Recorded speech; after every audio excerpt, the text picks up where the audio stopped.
My name is Monika Agarwal और हम कर रहे हैं नीट क्रैश कोर्स 2021। तो आज हम करने वाले हैं एक नया chapter that is magnetic effect of electric current. ये चैप्टर वैसे बहुत टफ तो नहीं है बट थोड़ा सा कंफ्यूजिंग लगता है। बच्चे इसमें ना कॉन्सेप्ट बहुत मिक्स कर देते हैं, कभी क्या करना है क्या नहीं करना है समझ में नहीं आता।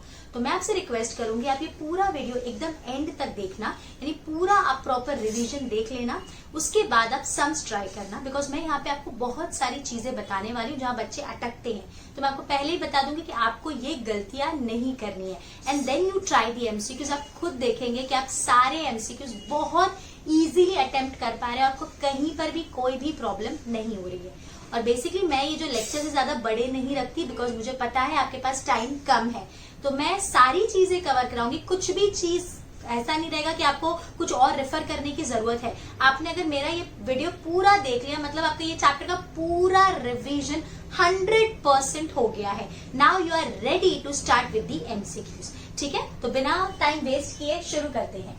So magnetic effect of electric current, इसके बाद हम मैग्नेटिज्म भी पढ़ने वाले हैं। सारी वीडियोस में डालने वाली हूँ, आपको डरने की जरूरत नहीं है। आपको सिर्फ एक वीडियो एक दिन में कंप्लीट करना, इतना टारगेट सेट रखना।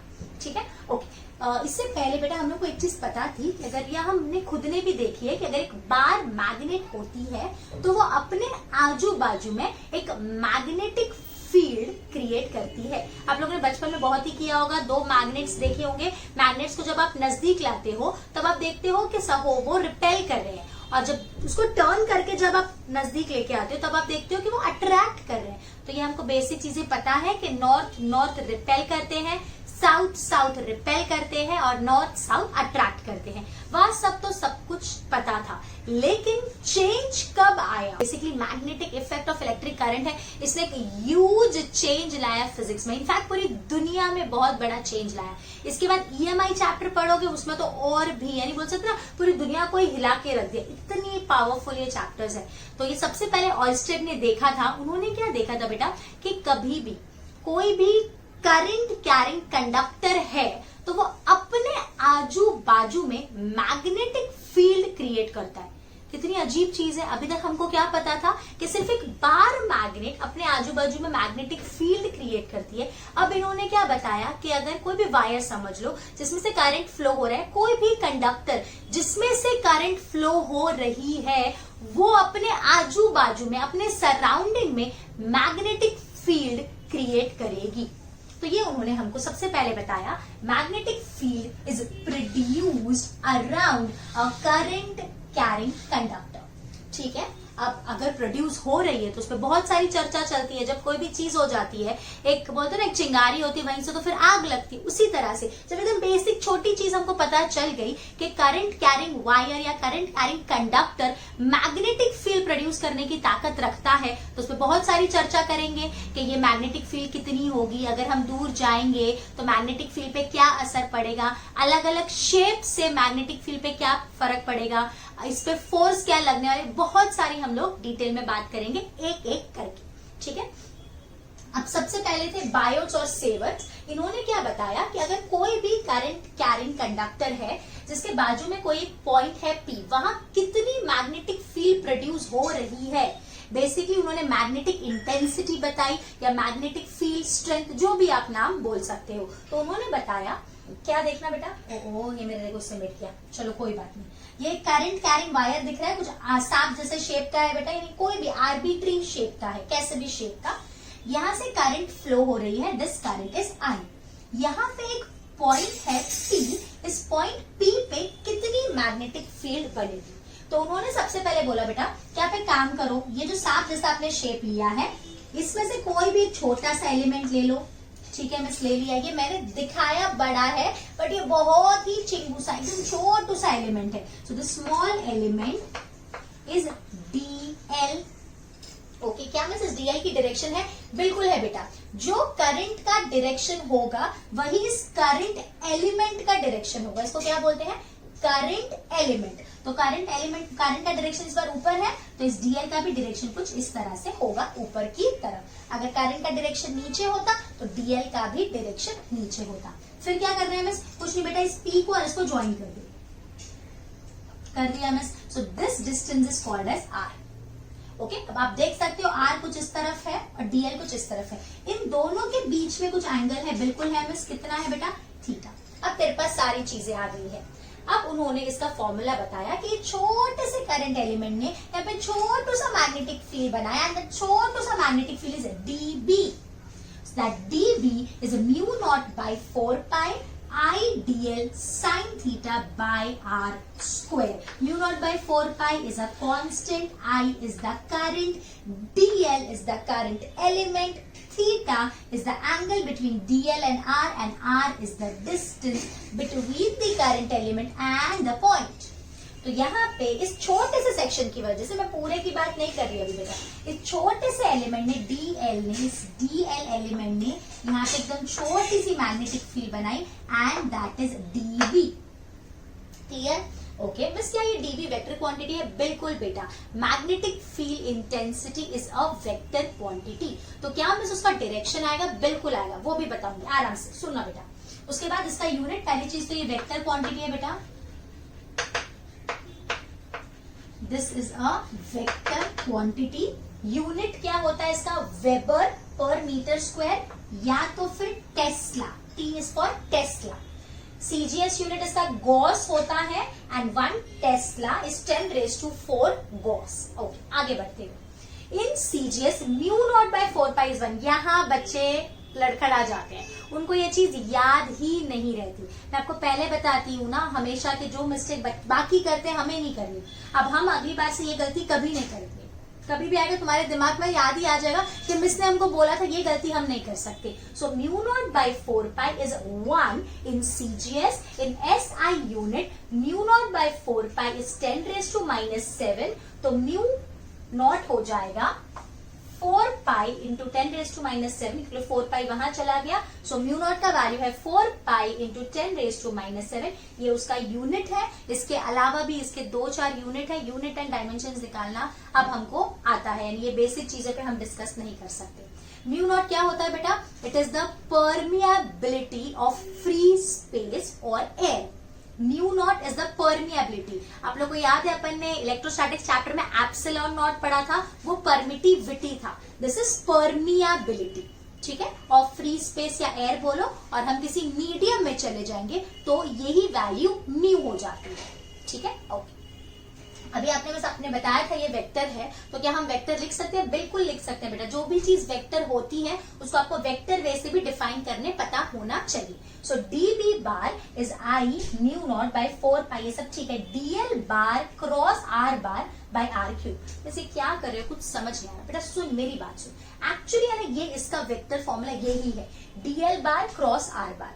अब आपको पता है, हम लोगों ने वेक्टर्स में पढ़ा है बेटा, पी बार क्रॉस क्यू बार क्या होता है? PQ sin theta. So this is the actual formula, that is DL bar cross R bar. But DL bar cross R bar को मैं DL R sin theta लिख सकती हूँ ना बेटा, बिल्कुल देखना यहाँ पे, म्यू नॉट आई DL R sin थीटा। वैसे आपको मैग्नीट्यूड के टर्म्स में बता रही हूँ। एक आर ने इस आर को मार दिया तो हमारे पास बच गया mu naught I DL sine theta by R square, जो इसका फॉर्मूला बनता है। So this is the exact formula. ये ऐसे लिख सकते हो, या तो अगर आपको आर फुल वेक्टर के फॉर्म में नहीं लिखना तो आपको यूनिट वेक्टर के फॉर्म में लिखना आता है, सबको पता है ये। फुल वेक्टर इज व्हाट बेटा? Full vector is unit vector divide into its magnitude, right? Full vector is unit vector into its magnitude. तो मैंने ऐसे ही लिख दिया आर कैप आर, तो एक आर कट गया तो वापस ये आ गया। DB bar is mu naught I DL bar cross R cap by 4 pi R square. और अगर आपको, ये तो हमने सिर्फ छोटे से सेक्शन की वजह से निकाला, अगर आपको पूरे की वजह से निकालना है then you have to integrate. आप इंटीग्रेट करोगे इसका आ जाएगा, बट इंटीग्रेशन की जरूरत आपको नहीं पड़ने वाली है, बिकॉज मैं आपको सारे फॉर्मूलाज बता दूंगी। 90% ऑफ द केसेस आपके डायरेक्ट फॉर्मूला से ही हो जाएंगे, जो ऑलरेडी डिराइव किए हुए हैं, तो आपको डेरिवेशन की जरूरत तो ज्यादा नहीं पड़ने वाली है। बस आपने डायरेक्शन की भी बात की थी कि डायरेक्शन किस तरफ होगा। हाँ बेटा, अभी आप खुद देख सकते हो, it is a cross product. तो आपको पता है पहले की तरफ हाथ रखना है, दूसरे की तरफ फिंगर्स को टर्न करना है। कौन सा हाथ में? Right hand. तो मिस मैंने राइट हैंड रखा डीएल की तरफ। अब मैं आर यानी आर की तरफ फिंगर्स को टर्न करूं। आर इस तरफ है, क्या मेरी फिंगर्स टर्न होंगी? नहीं, मेरा हाथ टूट जाएगा। तो भाई दिमाग यूज करो, इसको चेंज कर दो।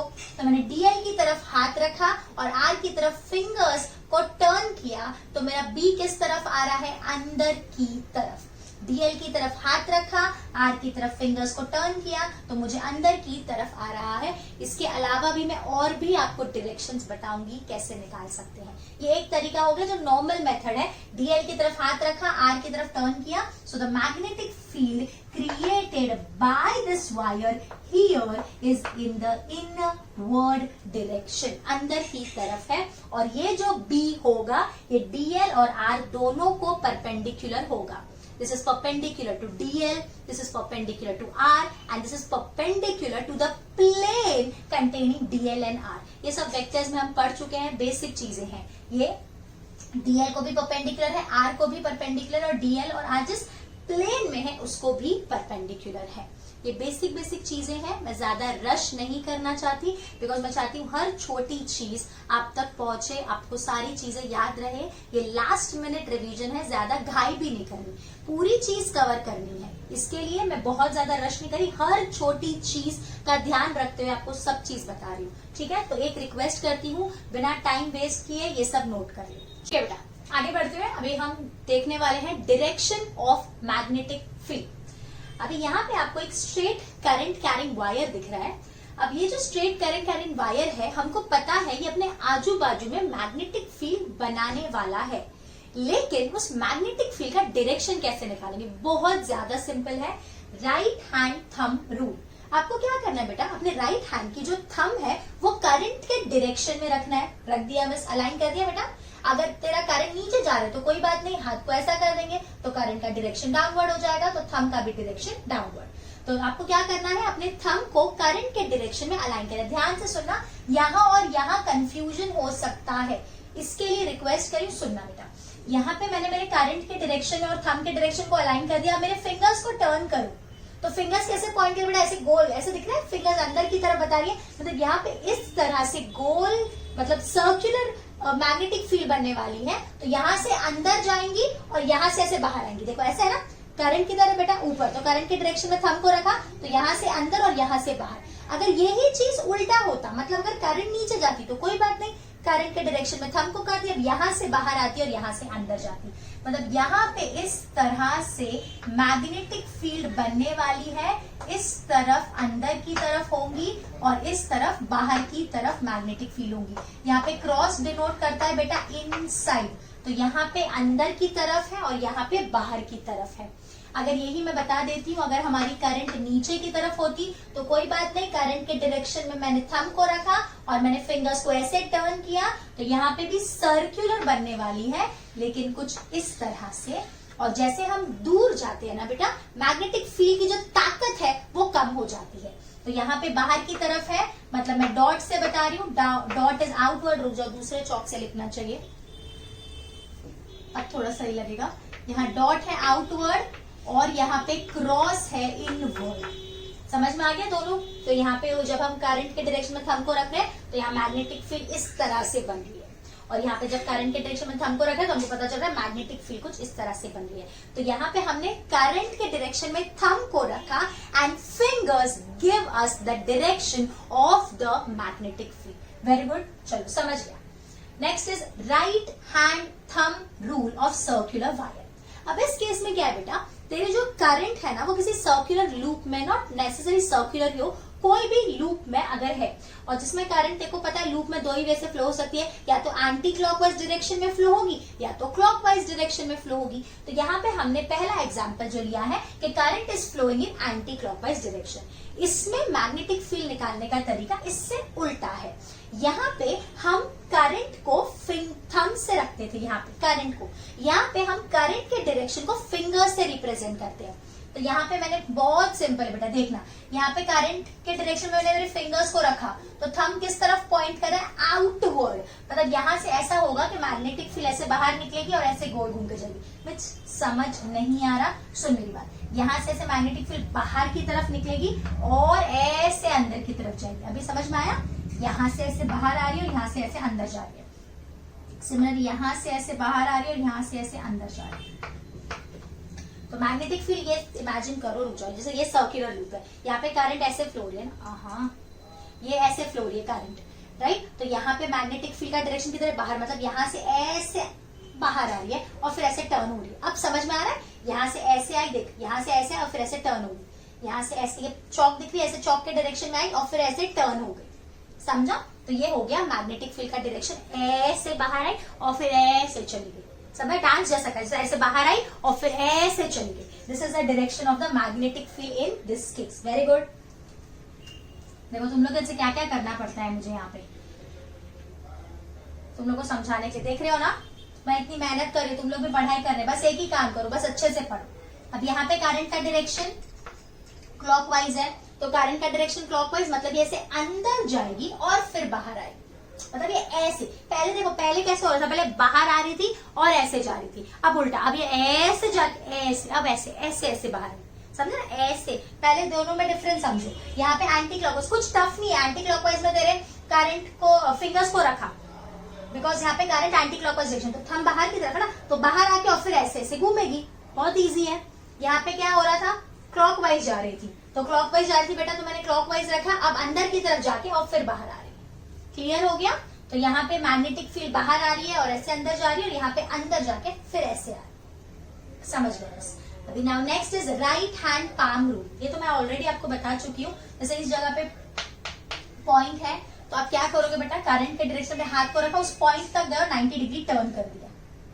करंट के डायरेक्शन में अपने थंब को रखो, जिस भी पॉइंट पे पूछा है मैग्नेटिक फील्ड, उस पॉइंट तक जाओ और फिंगर्स को 90 डिग्री टर्न कर दो। ये अपना normal DL bar cross r बार के वैसा ही हो गया ना। तो हम करंट के डायरेक्शन में हाथ को रखा, पॉइंट तक गए 90 डिग्री अंदर की तरफ। मिस यहाँ होता तो कोई बात नहीं बेटा, करंट के डायरेक्शन पी डैश नाम दीजिए, दोनों नाम सेम नहीं देना चाहिए। करंट के डायरेक्शन में रखा, मिस यहाँ मेरा हाथ कैसे करे, कोई बात नहीं, ऐसे रखो ना बेटा।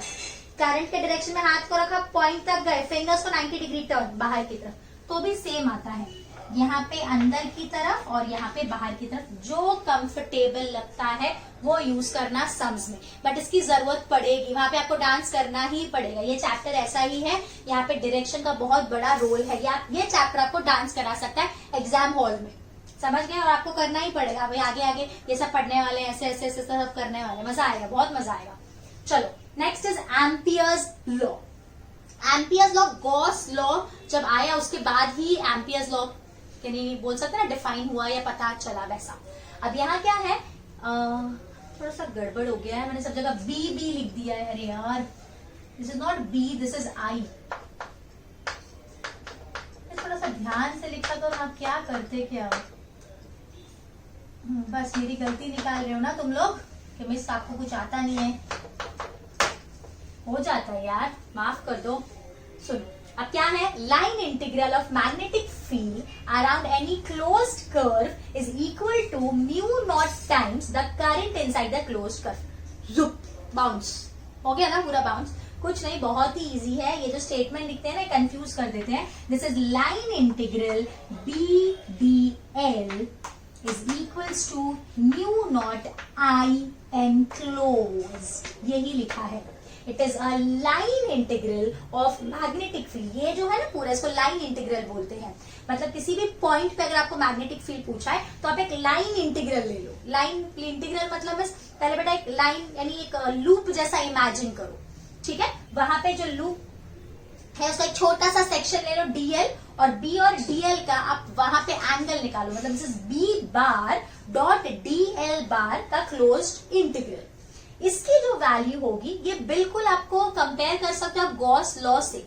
गॉस लॉ आपको पता है ना, गॉस लॉ भी ऐसा ही होता है। वहां पे अपन एरिया का इंटीग्रल लेते हैं, वहां पे ईडीए होता है, इलेक्ट्रिक फील्ड और एरिया, और यहाँ पे है मैग्नेटिक फील्ड और line integral DL. This is equal to mu naught I enclosed, मतलब इसके अंदर जो करंट है वही कंसिडर करनी है, बाहर वाली करंट को हमको कुछ लेना देना नहीं है। So this is B bar dot D L bar is equal to mu naught. Means अंदर कौन सी करंट है, और ये डॉट और क्रॉस, डॉट मतलब आउटवर्ड एंड क्रॉस मतलब इनवर्ड। तो जो बाहर की तरफ है उसको पॉजिटिव ले रही हूँ और जो अंदर की तरफ है उसको नेगेटिव ले रही हूँ। तो मेरा आया I1 -I2 plus I3 miss I4 बाहर है बेटा, तेरे इंटीग्रल के बाहर है, उसको देखी मत, वो बाहर है, तेरे घर के बाहर है, उससे हमको कुछ लेना देना नहीं है। -I5 मिस I6 वो भी बाहर है, तो जो बाहर है उसको हमको देखना नहीं है, जो अंदर है सिर्फ वही कंसिडर करेंगे। So here we get close integral B DL is mu naught I1 -I2 plus I3 -I5। हमने डायरेक्शन कंसिडर किया है, मैंने आउटवर्ड को पॉजिटिव और इनवर्ड को negative. Clear? Okay, make a note. Now next is magnetic field due to straight wire. हम बहुत सारे शेप पढ़ने वाले हैं एक एक करके। ये फॉर्मूलाज इतने टफ नहीं है, थोड़ा सा केयरफुली करना बेटा, आ जाएगा। अब देखिए यहाँ पे एक वायर दिया है, ये एक फाइनाइट वायर, ये ज्यादा लेंथ, इतना बड़ा वायर है, ये वायर की लेंथ है, हाँ this is the length of the wire. यहाँ पे एक पॉइंट P है जिसकी परपेंडिकुलर डिस्टेंस वायर से R है।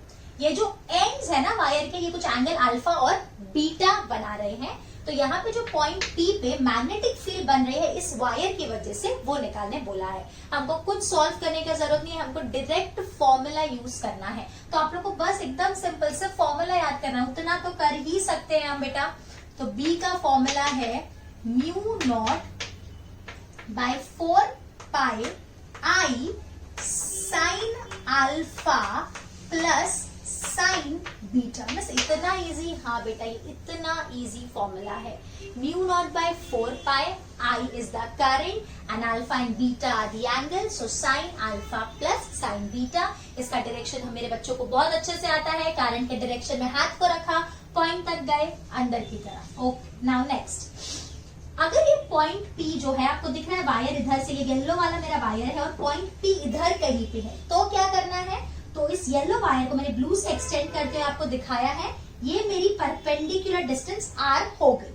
ये दोनों एंड्स को बेटा P से ज्वाइन कर दिया, तो ये एंड को ज्वाइन किया P से और ये एंड को ज्वाइन किया P से। अब ये जो परपेंडिकुलर के साथ एंगल बनते हुए दिख रहा है, ये येलो वाला अल्फा है और जो ब्लू वाला है वो मेरा बीटा है। तो यहाँ पे जो फॉर्मूला आएगा बेटा, B is equals to mu naught by 4 pi I sine alpha minus sine beta. Miss आपने माइनस क्यों लिया बेटा? यहाँ पे देखोगे ना, तो अगर मेरा R ऐसे है तो अल्फा के लिए जाने के लिए मेरे को ऐसे ऊपर की तरफ जाना पड़ता है और इसके लिए नीचे की तरफ। यहाँ पे आप देखोगे दोनों भी ऊपर की तरफ है, beta alpha.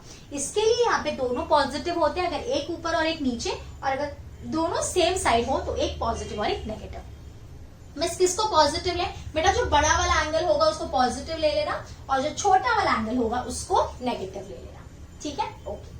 Now next is infinite wire. जब भी आपको ये वर्ड यूज किया, या तो बोले बहुत बड़ा वायर है या इनफाइनाइट वायर है, तो हम क्या करेंगे? तो बेटा अगर इनफाइनाइट वायर है तो यहाँ से अगर हम ये लेंथ लेते हैं ना, ये यहाँ से एकदम लंबी सी, और यहाँ से लेते हैं, तो ये दोनों एंगल अप्रोक्सीमेटली 90 आएगा बेटा। तो तेरा फॉर्मूला क्या हो जाएगा? B is equals to mu naught by 4 pi I। Mu naught by 4 pi, ये तेरा I हो गया, साइन 90 प्लस साइन 90। साइन 90 तो 1 होता है, 1 प्लस 1 ये तो 2 हो गया। तो बेटा हमको B का फॉर्मूला आ रहा है म्यू नॉट I बाय 2 पाई। मुझे ना फॉर्मूला में कुछ गड़बड़ लग रही है बेटा, मैं R तो भूल ही गई। ओ ओ ओ ओ, यहाँ सब जगह R है, देखो देखो, घाई मैं mu naught I by 4 pi R, यहाँ सब जगह R है, यहाँ R है। ए बाप रे, ब्लंडर हो जाता भाई, अभी तो बहुत बड़ा। अभी राइट है, बोलते मिस आप क्या पढ़ा रहे हो, गलत गलत, और बोलते मेरे फॉर्मूलास पढ़ लो। अब राइट है, mu naught I by 4 pi R sine alpha plus sine beta. Now next is semi infinite wire. भगवान ने आज मुझे बचा लिया, सच बोल रही हूँ, जस्ट किडिंग। ओके, अभी सेमी इनफाइनाइट वायर बेटा एक साइड से इनफाइनाइट लेंथ का है और एक एंड पे हमने पॉइंट ले लिया। तो अगर आप देखोगे ये वाला एंगल अल्फा तो मुझे लगभग 90 दिखेगा। वैसे 90 तो कोई भी एंगल से नहीं दिख रहा बेटा, ये इनफाइनाइट है ना, बहुत बड़ा है और ये पॉइंट इसके बहुत क्लोज है, तब आपको 90 दिखेगा। अब नहीं दिख रहा, आई अग्री, लेकिन जब ये बहुत बड़ा हो जाएगा, इनफाइनाइट लेंथ का हो जाएगा, तब ये एंगल 90 डिग्री हो जाएगा। तो यहाँ अल्फा बेटा तेरा 90 हो गया और बीटा तेरा 0 हो गया। तो B का फॉर्मूला आया mu naught I by 4 pi R। क्योंकि यहाँ पे साइन 90 तो 1 हो जाता है और साइन 0 0 होता है, तो ये इसका फॉर्मूला रहेगा। नेक्स्ट एक्सियल पोजीशन पे ये एक वायर है, इससे करंट फ्लो हो रही है और ये जो पॉइंट है ये इसी वायर पे लाई कर रहा है। तो यहाँ पे जो मैग्नेटिक फील्ड होगी वो होगी 0। ये बच्चे भूलते हैं। जब भी मैं सम्स कराती हूँ मेरे बैचेस में, कभी भी किसी भी बच्चों को मैं सम कराती हूँ, वो ये पार्ट हमेशा भूलता है कि किसी भी करंट कैरिंग वायर पे अगर एक पॉइंट उसी लाइन पे लाई कर रहा है ना तो उसमें मैग्नेटिक फील्ड वो बनाएगा ही नहीं, तो दिस इज 0। तो ये सारे केसेस बहुत इंपॉर्टेंट है, ये डायरेक्ट नहीं पूछे जाते। ये कैसे भी अलग अलग शेप बना देंगे, एक स्क्वायर दे दिया और स्क्वायर के सेंटर में पूछेंगे तो अपन इसको एक वायर की वजह से निकाल लेंगे। कैसे निकालेंगे मैं लगभग आइडिया दे देती हूँ। ये वाला एंगल 45 होगा, ये वाला एंगल 45 होगा, तो आप एक वायर ने यहाँ पे कितनी मैग्नेटिक फील्ड बनाई वो निकाल सकते हो, बिकॉज आपको डिस्टेंस दी होगी, आपको साइड का लेंथ दिया होगा, तो ये a/2 हो जाएगा। आपको करंट दिया होगा तो आप इस एक वायर में कितना मैग्नेटिक फील्ड बनाया वो निकाल सकते हो, फिर इंटू 4 कर देना, या तो ट्राइंगल दे देते बेटा। समझ में आ रहा है? तो इस तरह से उसको मॉडिफाई करके पूछते हैं, तब आपको ये अप्लाई करना पड़ेगा। This section is really important. उसमें सबसे ज्यादा इम्पोर्टेंट एक तो ये है और एक इनफाइनाइट लेंथ वाला है। हालांकि सच बोल तो सभी इम्पोर्टेंट है, कुछ भी भूलने जैसा है ही नहीं। सारे ही फॉर्मूलाज आधी रात को भी याद होने चाहिए। आधी रात को भी मैं आके अगर तुम लोग को पूछूंगी, सपनों में आके डराऊंगी, तब भी तुम लोग को ये याद होने चाहिए। समझ गए? चलो जल्दी कॉपी करो। ये जो क्वेश्चन है ना ये एज इट इज पूछा जाता है, तो अगर आपके लिए पॉसिबल है तो डायरेक्ट फॉर्मूला याद कर लेना, अगर नहीं याद रहेगा तो मैं समझा रही हूँ, सुन लो बेटा। ये एक पॉलीगॉन है जिसका n साइड है, इसका एक साइड की लेंथ l है और इसकी सेंटर से डिस्टेंस r है। तो इसमें n साइड जब आपको पता है टोटल एंगल कितना होता है 2 पाई, तो एक जो साइड है वो जो सेंटर पे एंगल बनाएगा that will be 2 pi by n। अब मैं सिर्फ इस 2 पाई बाय n को दो पार्ट्स में डिवाइड कर रही हूँ, तो ये हो गया पाई बाय n, ये हो गया पाई बाय n, और ये जो डिस्टेंस r है। तो इस सेक्शन में जिसे करंट फ्लो हो रही है उसने सेंटर पे कितनी मैग्नेटिक फील्ड बनाई? तो बहुत सिंपल है बेटा, पहले मैंने ट्रायंगल इमेजिन किया, देख बेटा। तो ये tan pi by n is opposite by adjacent, तो opposite is l/2 and adjacent is r, तो ये हो गया l/2r। तो यहाँ से r की वैल्यू मिली l/2 tan pi by n। इतना समझा? अब आगे सुनना, नॉर्मल अपना b का फॉर्मूला क्या होता है? म्यू नॉट, अगर यानी देखा जाए तो दोनों साइड इक्वल है ना, अल्फा और अल्फा, जैसे अभी जस्ट अपन ने किया था, तो वो फॉर्मूला क्या हो जाएगा? Mu naught by 4 pi I by R 2 sine alpha, वही लिखा है mu naught by 4 pi I by R. R की जगह मैंने ये सब्स्टिट्यूट कर दिया एंड 2 साइन अल्फा, बिकॉज दोनों एंगल सेम है, अल्फा और बीटा, तो sine alpha plus sine beta is 2 sine alpha, तो वो हमने लिख दिया। अब उसके बाद ये तो सिर्फ एक वायर ने बनाया, बट ऐसे एक वायर है क्या? नहीं, ऐसे n साइड्स है, तो इंटू n करना पड़ेगा। तो इंटू n किया और यहाँ पे जो कैंसिल हो रहा था ये 2 ये 4 के साथ कैंसिल कर दिया, तो ये हो गया n mu naught I by pi l sine pi by n tan pi by n। अगर ये याद रह सकता है तो क्वेश्चन आया तो डायरेक्ट ये पुट कर देना, अदरवाइज आपको 30 से 40 सेकेंड्स वेस्ट करके ये पूरा करना पड़ेगा। Wish is yours. If you can remember, then try, else solve it. Moving ahead, next is magnetic field due to circular current. ये थोड़ा सा आ सकता है, नहीं आ सकता, बट इसका काफी जगह एप्लीकेशन है। So this is a real important thing. तो यहाँ पे करंट कैरिंग वायर है जिससे करंट I फ्लो हो रही है, जिसका रेडियस R है, ये उसकी एक्सिस है। एक्सिस पे एक पॉइंट P है जहां पे मैग्नेटिक फील्ड कितनी होगी वो पूछा है। एक और चीज बेटा, इसमें डायरेक्शन वही तेरा तरीका, इस तरफ करंट जा रही है ना, तो करंट जिस डायरेक्शन में जा रही है उधर तक गए, पॉइंट R ऐसे करंट ऐसे जा रही, करंट की डायरेक्शन में थंब को रखा, पॉइंट तक गए, magnetic field is in the outward direction. Current की डायरेक्शन में थंब को रखा, पॉइंट तक गए, टर्न किया, आउटवर्ड आगे, तो यहाँ पे आउटवर्ड क्रिएट होगा। ये आपको पता है एंटी क्लॉकवाइज होता है तो आउटवर्ड होता है, क्लॉकवाइज होता है तो इनवर्ड होता है, वो भी हमने देखा है। तो वैसे देखोगे एंटी क्लॉकवाइज है ना, तो ये सब किधर बनाएंगे बेटा? बाहर की तरफ। अगर यही करंट क्लॉकवाइज होता तो सब अंदर की तरफ बनाते। अभी बेटा यहाँ पे एक वायर है जिससे करंट फ्लो हो रही है, current is I, this is radius R, this distance is x और यहाँ पे पॉइंट P है। अब इस पॉइंट P पे इस करंट कैरिंग वायर की वजह से कितनी मैग्नेटिक फील्ड बनेगी, उसका ये थोड़ा सा लंबा सा फॉर्मूला है, बट याद करो म्यू नॉट बाई 4 पाई 2 पाई, अगर ये चाहिए तो पाई पाई और 2 कट कर सकते हो, NIR square by X square plus R square raise to 3/2। आप चाहिए तो इसको ऐसे भी याद कर सकते हो, mu naught by 2 pi NIR square by X square plus R square raise to 3/2। खाली मैंने पाई तो कट हो गया ना, हाँ एक पाई कट हो गया और एक 2 कट गया, तो mu naught by 2 NIR square by X square plus R square raise to 3/2। अगर हम सेंटर की बात करते बेटा, तो तेरा ये x वाला टर्म 0 हो जाएगा, तो ये फॉर्मूला हो जाएगा mu naught NI by 2R। This is real simple, mu naught NI by 2R, mu naught NI by 2R, वापस mu naught NI by 2R। तो सेंटर पे मैग्नेटिक फील्ड इतनी बनेगी।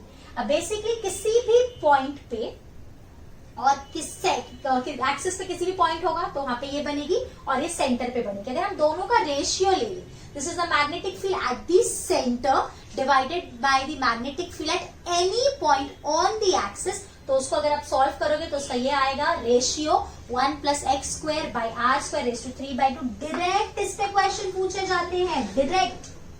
आपको बेटा एक्सिस पे मैग्नेटिक फील्ड दे दी जाएगी, आपको सेंटर पे मैग्नेटिक फील्ड दे दी जाएगी, आपको वो डिस्टेंस पूछी जाएगी, एक्स मतलब एक्स पूछा जाएगा या आर पूछा जाएगा, कुछ भी इन चारों में से कुछ भी चीज पूछी जा सकती है। एक्स आर दे दिया, BC दे दिया तो BA निकाल लेना, एक्स आर दे दिया तो BC निकाल लेना। हाँ, कुछ भी चीजें देंगी तो उसके अकॉर्डिंगली आपको ये फॉर्मूला यूज करना है। अब इसमें एक स्पेशल केस, इसका थोड़ा सा यूज कम आता है बट ये ज्यादा है। इसमें क्या बोला है बेटा, ये जो x है ना, ये r के कंपेरेटिवली में बहुत ज्यादा है, तो आप ये जो डिनोमिनेटर वाला x स्क्वायर है उसके सामने इस r स्क्वायर को इग्नोर कर सकते हो। तो उसके लिए आपका फॉर्मूला आ जाता है mu naught by 2 NIA by 4 pi x cube. a कहां से आ गया बेटा, पाई आर स्क्वायर जो होता है ना, उसकी जगह हमने a लिख दिया, तो ये फॉर्मूला है म्यू नॉट बाई 4 पाई 2 निया बाई एक्स क्यूब। इसको ये इक्वल टू यही है बेटा, म्यू नॉट बाई 4 पाई निया is nothing NI pi R square by X cube. तो अगर आपको ये याद रहेगा तो आप ये सब्स्टिट्यूट कर दो, आर स्क्वायर को इग्नोर कर दो तो यही आ जाएगा, it's one and the same. ये 3 फॉर्मुलाज इंपॉर्टेंट है, mu naught NI by 2R, 1 plus x square by r square raised to 3/2, and magnetic field at the axis is mu naught by 4 pi 2 nia by x cube. Mu naught by 4 pi 2 nia by x cube. Is this clear? और इसका direction निकालने का तरीका आपको पता है। अभी basically यहाँ पे करंट हमने ऐसे शो की है, तो मैग्नेटिक फील्ड इस तरफ होगी, और अगर करंट ऐसे फ्लो होगी तो मैग्नेटिक फील्ड का डायरेक्शन चेंज हो जाता है।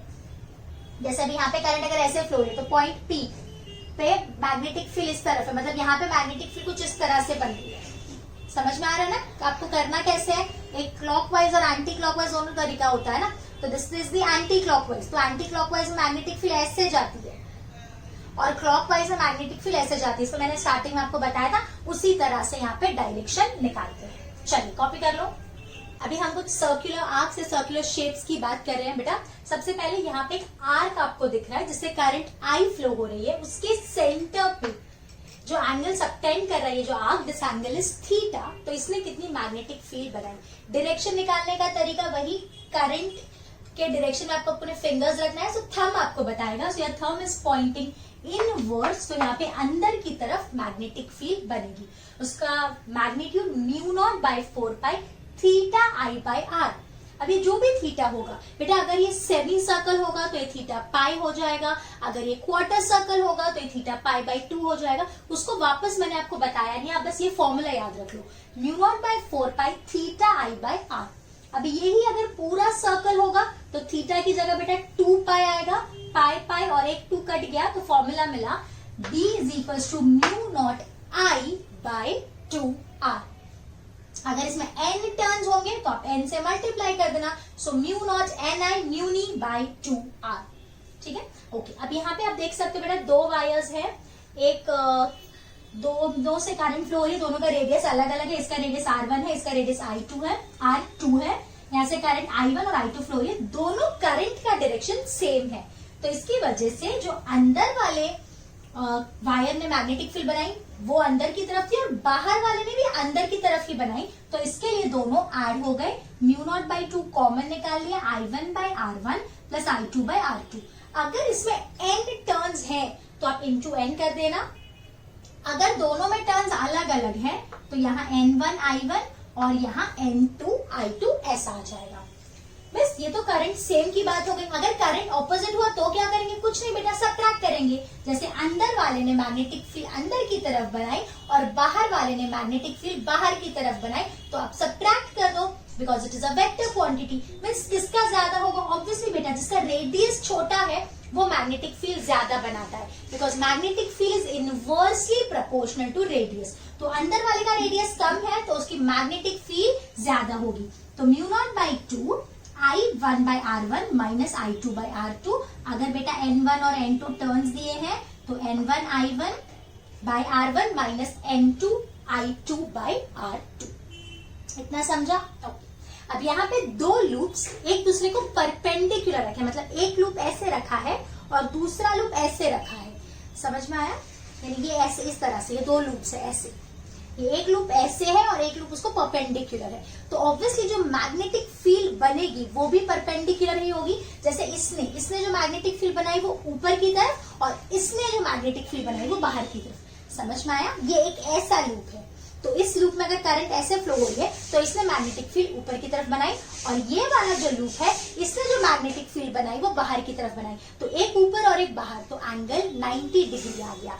And vector is magnetic field is a vector quantity. तो जो रिजल्टेंट अपन निकालेंगे वो वेक्टर फॉर्म से निकालेंगे, √p² plus q² plus 2pq cos theta. But यहाँ थीटा 90 डिग्री है तो रिजल्टेंट आएगा √b1² प्लस b2²।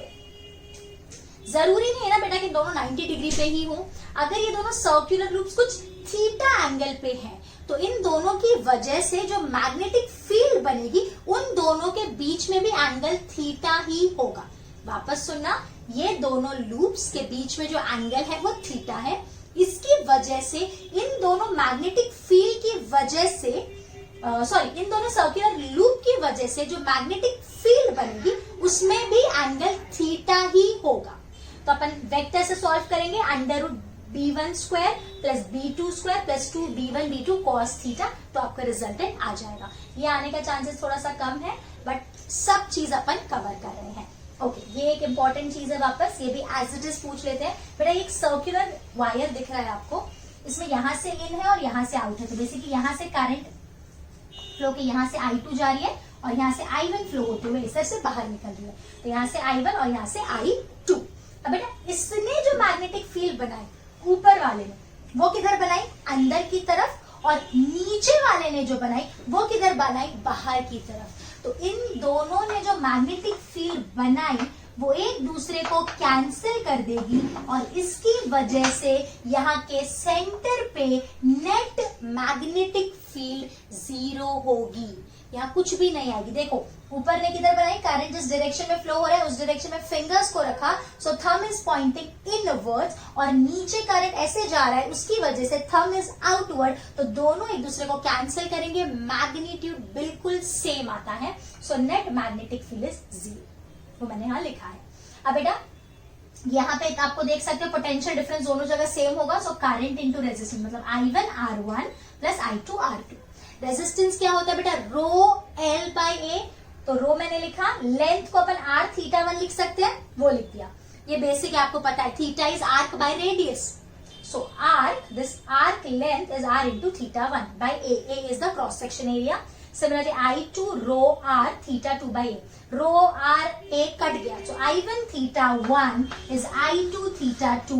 ये भी डायरेक्ट आप सम में यूज करोगे। जब आप न्यूमेरिकल करोगे, एमसीक्यूज करोगे, तब आपको पता चलेगा कि बस ये जो आपने ट्रिक्स और चीजें बताई हैं ये कितनी यूजफुल प्रूफ हो रही है। वहां आपको कुछ टाइम लगाने की जरूरत नहीं, डायरेक्ट आपको दिखेगा, आपके दिमाग में एक इमेज सेट होगी कि हाँ हमने ये किया हुआ है। अगर आप अच्छे से ध्यान से सुनते हो, इसके लिए मैं बोलती हूँ कुछ भी चीज डिस्ट्रैक्शन नहीं होना चाहिए। जब आप मेरे वीडियोस देख रहे हो बेटा तो पूरी तरह से हम एक ही काम करेंगे, मल्टीटास्किंग जैसी कोई चीज नहीं होती। हमेशा जो भी चीज आप करो, कुछ भी चीज, बस एक ही काम एक ही टाइम पे करना है। तो अभी अगर हम सिर्फ पढ़ रहे हैं तो पूरा फोकस यहाँ करेंगे और फिर आप खुद चेंजेस देखेंगे। चलिए जल्दी से कॉपी कर लो। अभी कुछ और शेप की बात कर रहे हैं। Now the shape is a cylinder. यहाँ पे हम 3 टाइप के सिलेंडर की बात करेंगे। First is a solid cylinder, second is a hollow cylinder and third is a thick hollow cylinder, या इसका दूसरा नाम है एन्युलर सिलेंडर। ठीक है, तो पहला है बेटा सॉलिड सिलेंडर, मतलब पूरी तरह से अंदर भरा हुआ है। ये खाली सिलेंडर है और ये थिक है। इसका रेडियस कैपिटल आर, इसका भी रेडियस कैपिटल आर ही है, और यहाँ पे इसका रेडियस अलग अलग है। जो अंदर वाला पार्ट है उसका रेडियस R1 है और जो बाहर वाला पार्ट है उसका रेडियस R2 है। अब बेटा बाहर कहीं पे भी एक पॉइंट है जिसकी एक्सिस से जो डिस्टेंस है वो स्मॉल r है। तीनों भी केस में मैं वही कंसिडर कर रही हूँ। बाहर कहीं पे भी पॉइंट है जिसकी एक्सिस से डिस्टेंस स्मॉल r है। इस जगह पे अगर यहाँ से करंट फ्लो हो रही है, ऑब्वियसली सिलेंडर से करंट फ्लो होगी तभी तो मैग्नेटिक फील्ड बनाएगा। अगर करंट फ्लो नहीं हो रही तो मैग्नेटिक फील्ड बनाएगा ही नहीं, तो हम उसकी स्टडी क्यों करेंगे। तो जैसे करंट फ्लो हो रही है, करंट इज I, तो इस करंट कैरिंग सिलेंडर की वजह से एक्सिस से r डिस्टेंस आउटसाइड कितनी मैग्नेटिक फील्ड बनी, उसका बहुत सिंपल सा formula mu naught I by 2 pi small r, where small r is the distance of the point from the axis. अब ऑन द सर्फेस अगर होगा, ऑन द सर्फेस मतलब बिल्कुल सर्फेस के जस्ट बाहर, या ऑन द सर्फेस बोल दो तो फॉर्मूला है mu naught I by 2 pi capital R, where capital R is this radius. यहाँ पे आउटर वाले का रेडियस हम कैपिटल R बोलेंगे। ठीक है, ओके। अगर हम हॉलो सिलेंडर के इनसाइड की बात कर रहे हैं तो हॉलो सिलेंडर के अंदर कोई भी मैग्नेटिक फील्ड नहीं होती, तो यहाँ पे हमको 0 आ जाएगा। अगर ये सॉलिड सिलेंडर है, इसका रेडियस वही कैपिटल R है, लेकिन इसके अंदर कहीं भी एक पॉइंट है जिसकी डिस्टेंस सेंटर से स्मॉल r है। ये मैंने आपको ऑरेंज कलर से दिखाया बेटा, जिसकी डिस्टेंस सेंटर से स्मॉल r है। तो यहाँ फॉर्मूला है mu naught by 2 pi I small r by capital R square, ये याद करना पड़ेगा। दूसरा, ये एक थिक हॉलो सिलेंडर है। यहाँ पे खाली जगह में तो मैग्नेटिक फील्ड 0 है, लेकिन ये जो रीजन है ना, दिस इज नॉट एम्प्टी, ये भरा हुआ रीजन है। तो इस रीजन में मैग्नेटिक फील्ड होती है। तो अगर यहाँ से सेंटर से अपन r डिस्टेंस पे है तो यहाँ पे मैग्नेटिक फील्ड कितनी होगी, mu naught I by 2 pi r small r square. Small r नहीं लेना चाहिए, तो एक मिनट रुक जाओ, इसको स्मॉल r कर देती, रुक जाओ, इसको स्मॉल r कर देती, कैपिटल R में। अब सही है, mu naught I by 2 pi small r square minus R1 square upon R2 square minus R1 square. ये थोड़ा सा टफ फॉर्मूला है, बट आपको याद करना पड़ेगा। आप लोग चाहो तो एक फॉर्मूला यूज कर सकते हो, दिस इज फॉर इनसाइड। अगर आप इनसाइड और सरफेस का रेशियो लोगे तो क्या मिलेगा बेटा, B inside by B surface. अभी आप देखोगे mu naught I by 2 pi capital R, तो बी हमारा बी सरफेस हो गया। तो यहाँ हमारे पास बचेगा R बाई कैपिटल R। तो ये एक शॉर्टकट हो गया जो डायरेक्ट आप सम्स में यूज कर सकते हो। B inside by B surface small r by capital R। अगर आपको स्मॉल r और कैपिटल R दिया हो, करंट नहीं दिया हो और बी एस भी दिया हो, तो भी आप इस तरह से निकाल सकते हो। रेशियो ले लेना, वो कहीं पर भी अप्लाई हो जाता है, एक नॉर्मल चीज है जो हम याद कर सकते हैं। भी आउटसाइड में भी चाहो तो आप दोनों का रेशियो लोगे तो भी आपको आंसर आ जाएगा। यहाँ पे अगर मैं रेशियो लूं तो क्या हो जाता है, B outside by B surface will be capital R by small r। कुछ नहीं, बस नॉर्मल मैंने रेशियो ले। Moving ahead, now next is magnetic field due to infinite sheet. ये बहुत बड़ी सी शीट है जिसमें से करंट I फ्लो हो रही है, इसकी लेंथ L है। तो यहाँ हम डिफाइन करते हैं J, which is current divided by length। इसको एक नया टर्म हम बोलते हैं J। What is J? It is current divided by the length। अब यहाँ पे आप देख रहे हो ये एक इनफाइनाइट शीट है जिसमें क्रॉस बताया, मतलब करंट अंदर की तरफ जा रही होगी। तो इसकी वजह से किसी भी पॉइंट पे अगर उसके नजदीक कोई पॉइंट है, वहां पे कितनी मैग्नेटिक फील्ड बनेगी, तो उसका फॉर्मूला है mu naught J by 2। Magnetic field due to infinite sheet is mu naught J by 2, where J is what? Current per unit length. Okay, अब दो शीट्स रखी है हमने इस तरह से, यहाँ एक पॉइंट P है और एक Q है। P बाहर की तरफ है, P पे इन दोनों की वजह से कितनी मैग्नेटिक फील्ड बनेगी वो देखते हैं। तो बेटा यहाँ पे अंदर की तरफ है, हम पॉइंट पे गए तो मैग्नेटिक फील्ड बन रही है इस तरफ, और इसकी वजह से करंट बाहर की तरफ है। पॉइंट तक गए, फिंगर्स को टर्न किया, ध्यान से डायरेक्शन समझना, मैग्नेटिक फील्ड बन रही है इस तरफ। अब ये दोनों की वजह से जो फील्ड बन रही है यहाँ पे वो सेम है, बिकॉज यहाँ पे दोनों में जो जे है वो सेम है, और ये पॉइंट बहुत ही नजदीक है, बट बहुत दूर पॉइंट नहीं है, और ये दोनों प्लेट्स में भी कुछ ज्यादा खास डिफरेंस नहीं है, तो इसकी वजह से ये दोनों इक्वल हो जाएंगे और यहाँ पे नेट फील्ड 0 आ जाएगी। लेकिन वही चीज अगर मैं बीच में बात करती हूँ तो करंट बाहर की तरफ है, यहाँ मैग्नेटिक फील्ड बनी इस तरफ, दिस इज B2, और इसने बनाई अंदर की तरफ पॉइंट है, और ये Q नीचे है अंदर की तरफ, तो ये भी इस तरफ, तो B1 और B2 दोनों का डायरेक्शन सेम है, तो यहाँ पे BP पे तो मैंने लिख दिया बेटा 0 हो जाएगी, और BQ पे बेटा दोनों का ऐड हो जाएगा, B1 plus B2, so B1 is how much, mu naught J by 2 and B2 is also mu naught J by 2, तो ये हो गया mu naught J, ठीक है। Now next is solenoid. ये सोलेनॉइड है बेटा, ये बिल्कुल स्प्रिंग जैसा होता है, इसमें से करंट I फ्लो हो रही है, कहीं पे भी पॉइंट है P, ये एक फाइनाइट लेंथ का है, हाँ, this is of finite length, ये इनफाइनाइट लेंथ का नहीं है। अगर इनफाइनाइट लेंथ का होगा तो केस अलग हो जाता है, मैंने लिखा हुआ है। अगर ये फाइनाइट लेंथ का है, यहाँ पॉइंट P है, ये मैंने स्ट्रेट लाइन खींची, ये दोनों एंगल आपको दिख रहे हैं जो वर्टिकल के साथ बन रहे हैं, that is alpha and beta. अगर क्वेश्चन में अल्फा और बीटा दिया हो तो फॉर्मूला है mu naught Ni by 2 sine alpha plus sine beta. लेकिन अगर आपको एंगल θ1 और θ2 दिए हैं, θ1 and θ2 are the angle with the axis, ध्यान समझना, ये आपको किसी बुक में ये मिलेगा, किसी बुक में ये मिलेगा, मैंने दोनों आपके लिए रखे हैं, जो पूछा जाए, जो दिया जाए, मतलब उसके हिसाब से हम चेंज करेंगे। अल्फा बीटा दिया है तो ये वाला फॉर्मूला, θ1 और θ2 दिया है तो mu naught Ni by 2 cos θ1 plus cos θ2, समझ में आ गया? Okay, where n is what, it is number of turns divided by the length। Total कितने टर्न्स है?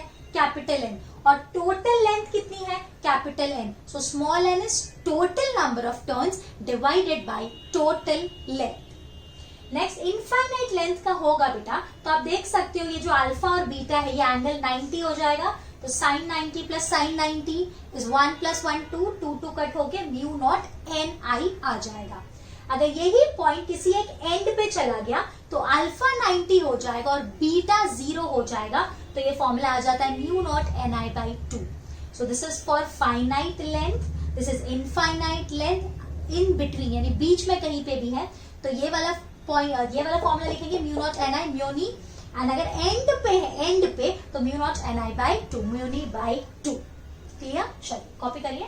Next is toroid. टोरॉइड क्या होता है बेटा? जैसे अगर एक स्प्रिंग है, जैसे सोलेनॉइड क्या होता है, स्प्रिंग का जैसा अरेंजमेंट होता है, अगर उन दोनों के हमको एंड्स को हम जोड़ दे तो वो क्या बन जाएगा? टोरॉइड। टोरॉइड बेसिकली मेंदू वड़ा जैसा होता है, जो बीच में से हॉलो होता है और आजू बाजू पूरा पता होता है। तो फिर डोनट, आप सबको पता है डोनट, तो वाह भाई मिस डोनट वोनट का नाम मत लिया करो यार लेक्चर के बीच में, ठीक है। चलो देखो बेटा, यहाँ पे ये हमारा ऐसे करंट कैरिंग पूरा ऐसे फ्लो हो रहा है यहाँ से, और ये अंदर वाला रेडियस है जो R1 है, बाहर वाला रेडियस R2 है, और इसका जो एक्सिस होगा उसका रेडियस स्मॉल r है।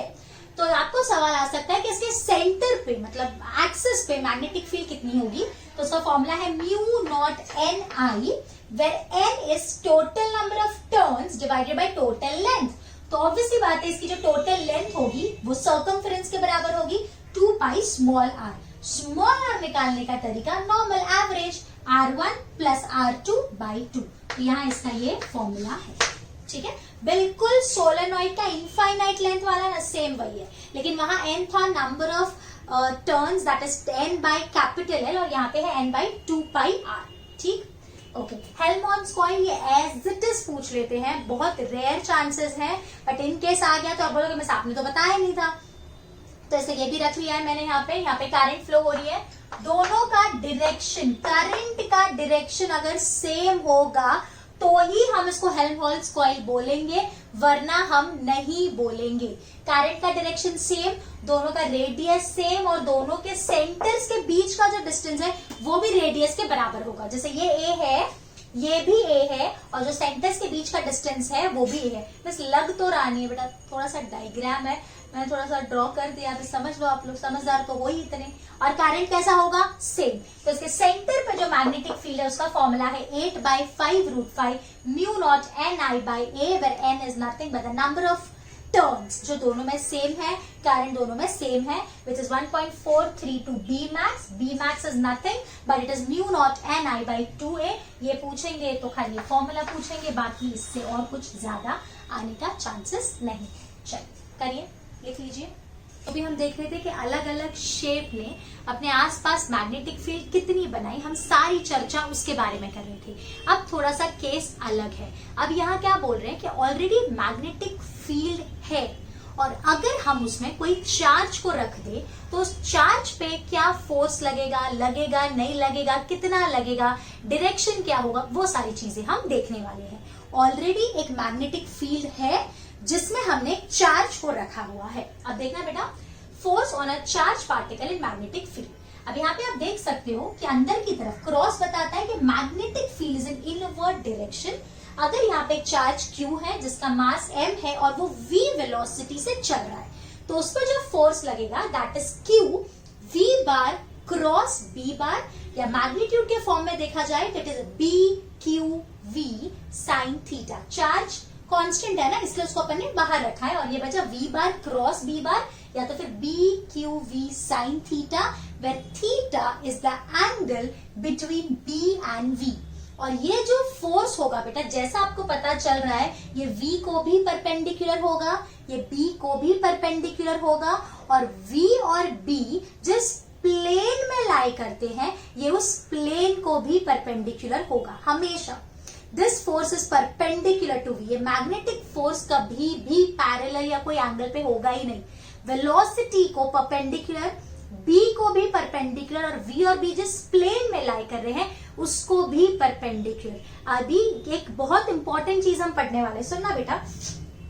यहाँ पे मैंने चार्ज Q लिया है, मास m, और ये v वेलोसिटी से चल रहा है। सपोज मैग्नेटिक फील्ड है ही नहीं तो b 0 हो गया, तो फोर्स लगेगा नहीं लगेगा। अगर ये चार्ज ही नहीं है, ये न्यूट्रल पार्टिकल है, न्यूट्रल पार्टिकल को अपन v वेलोसिटी दे दे, मैग्नेटिक फील्ड में रख दे, क्या कोई फोर्स लगेगा? बिल्कुल नहीं लगेगा, बिकॉज Q 0 तो फोर्स 0।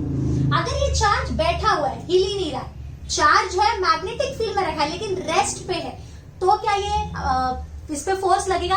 नहीं, बिकॉज मूविंग चार्ज पे ही सिर्फ फोर्स लगता है। अगर चार्ज रुका हुआ है मतलब वेलोसिटी 0 है, तब उसके पास कोई भी फोर्स नहीं लगता है। तो यहाँ पे v 0 तो फोर्स 0, q 0 तो फोर्स 0, v 0 तो भी फोर्स 0। और कौन सी चीज पर डिपेंड करता है बेटा? थीटा। अगर अपना थीटा 0 है, मतलब b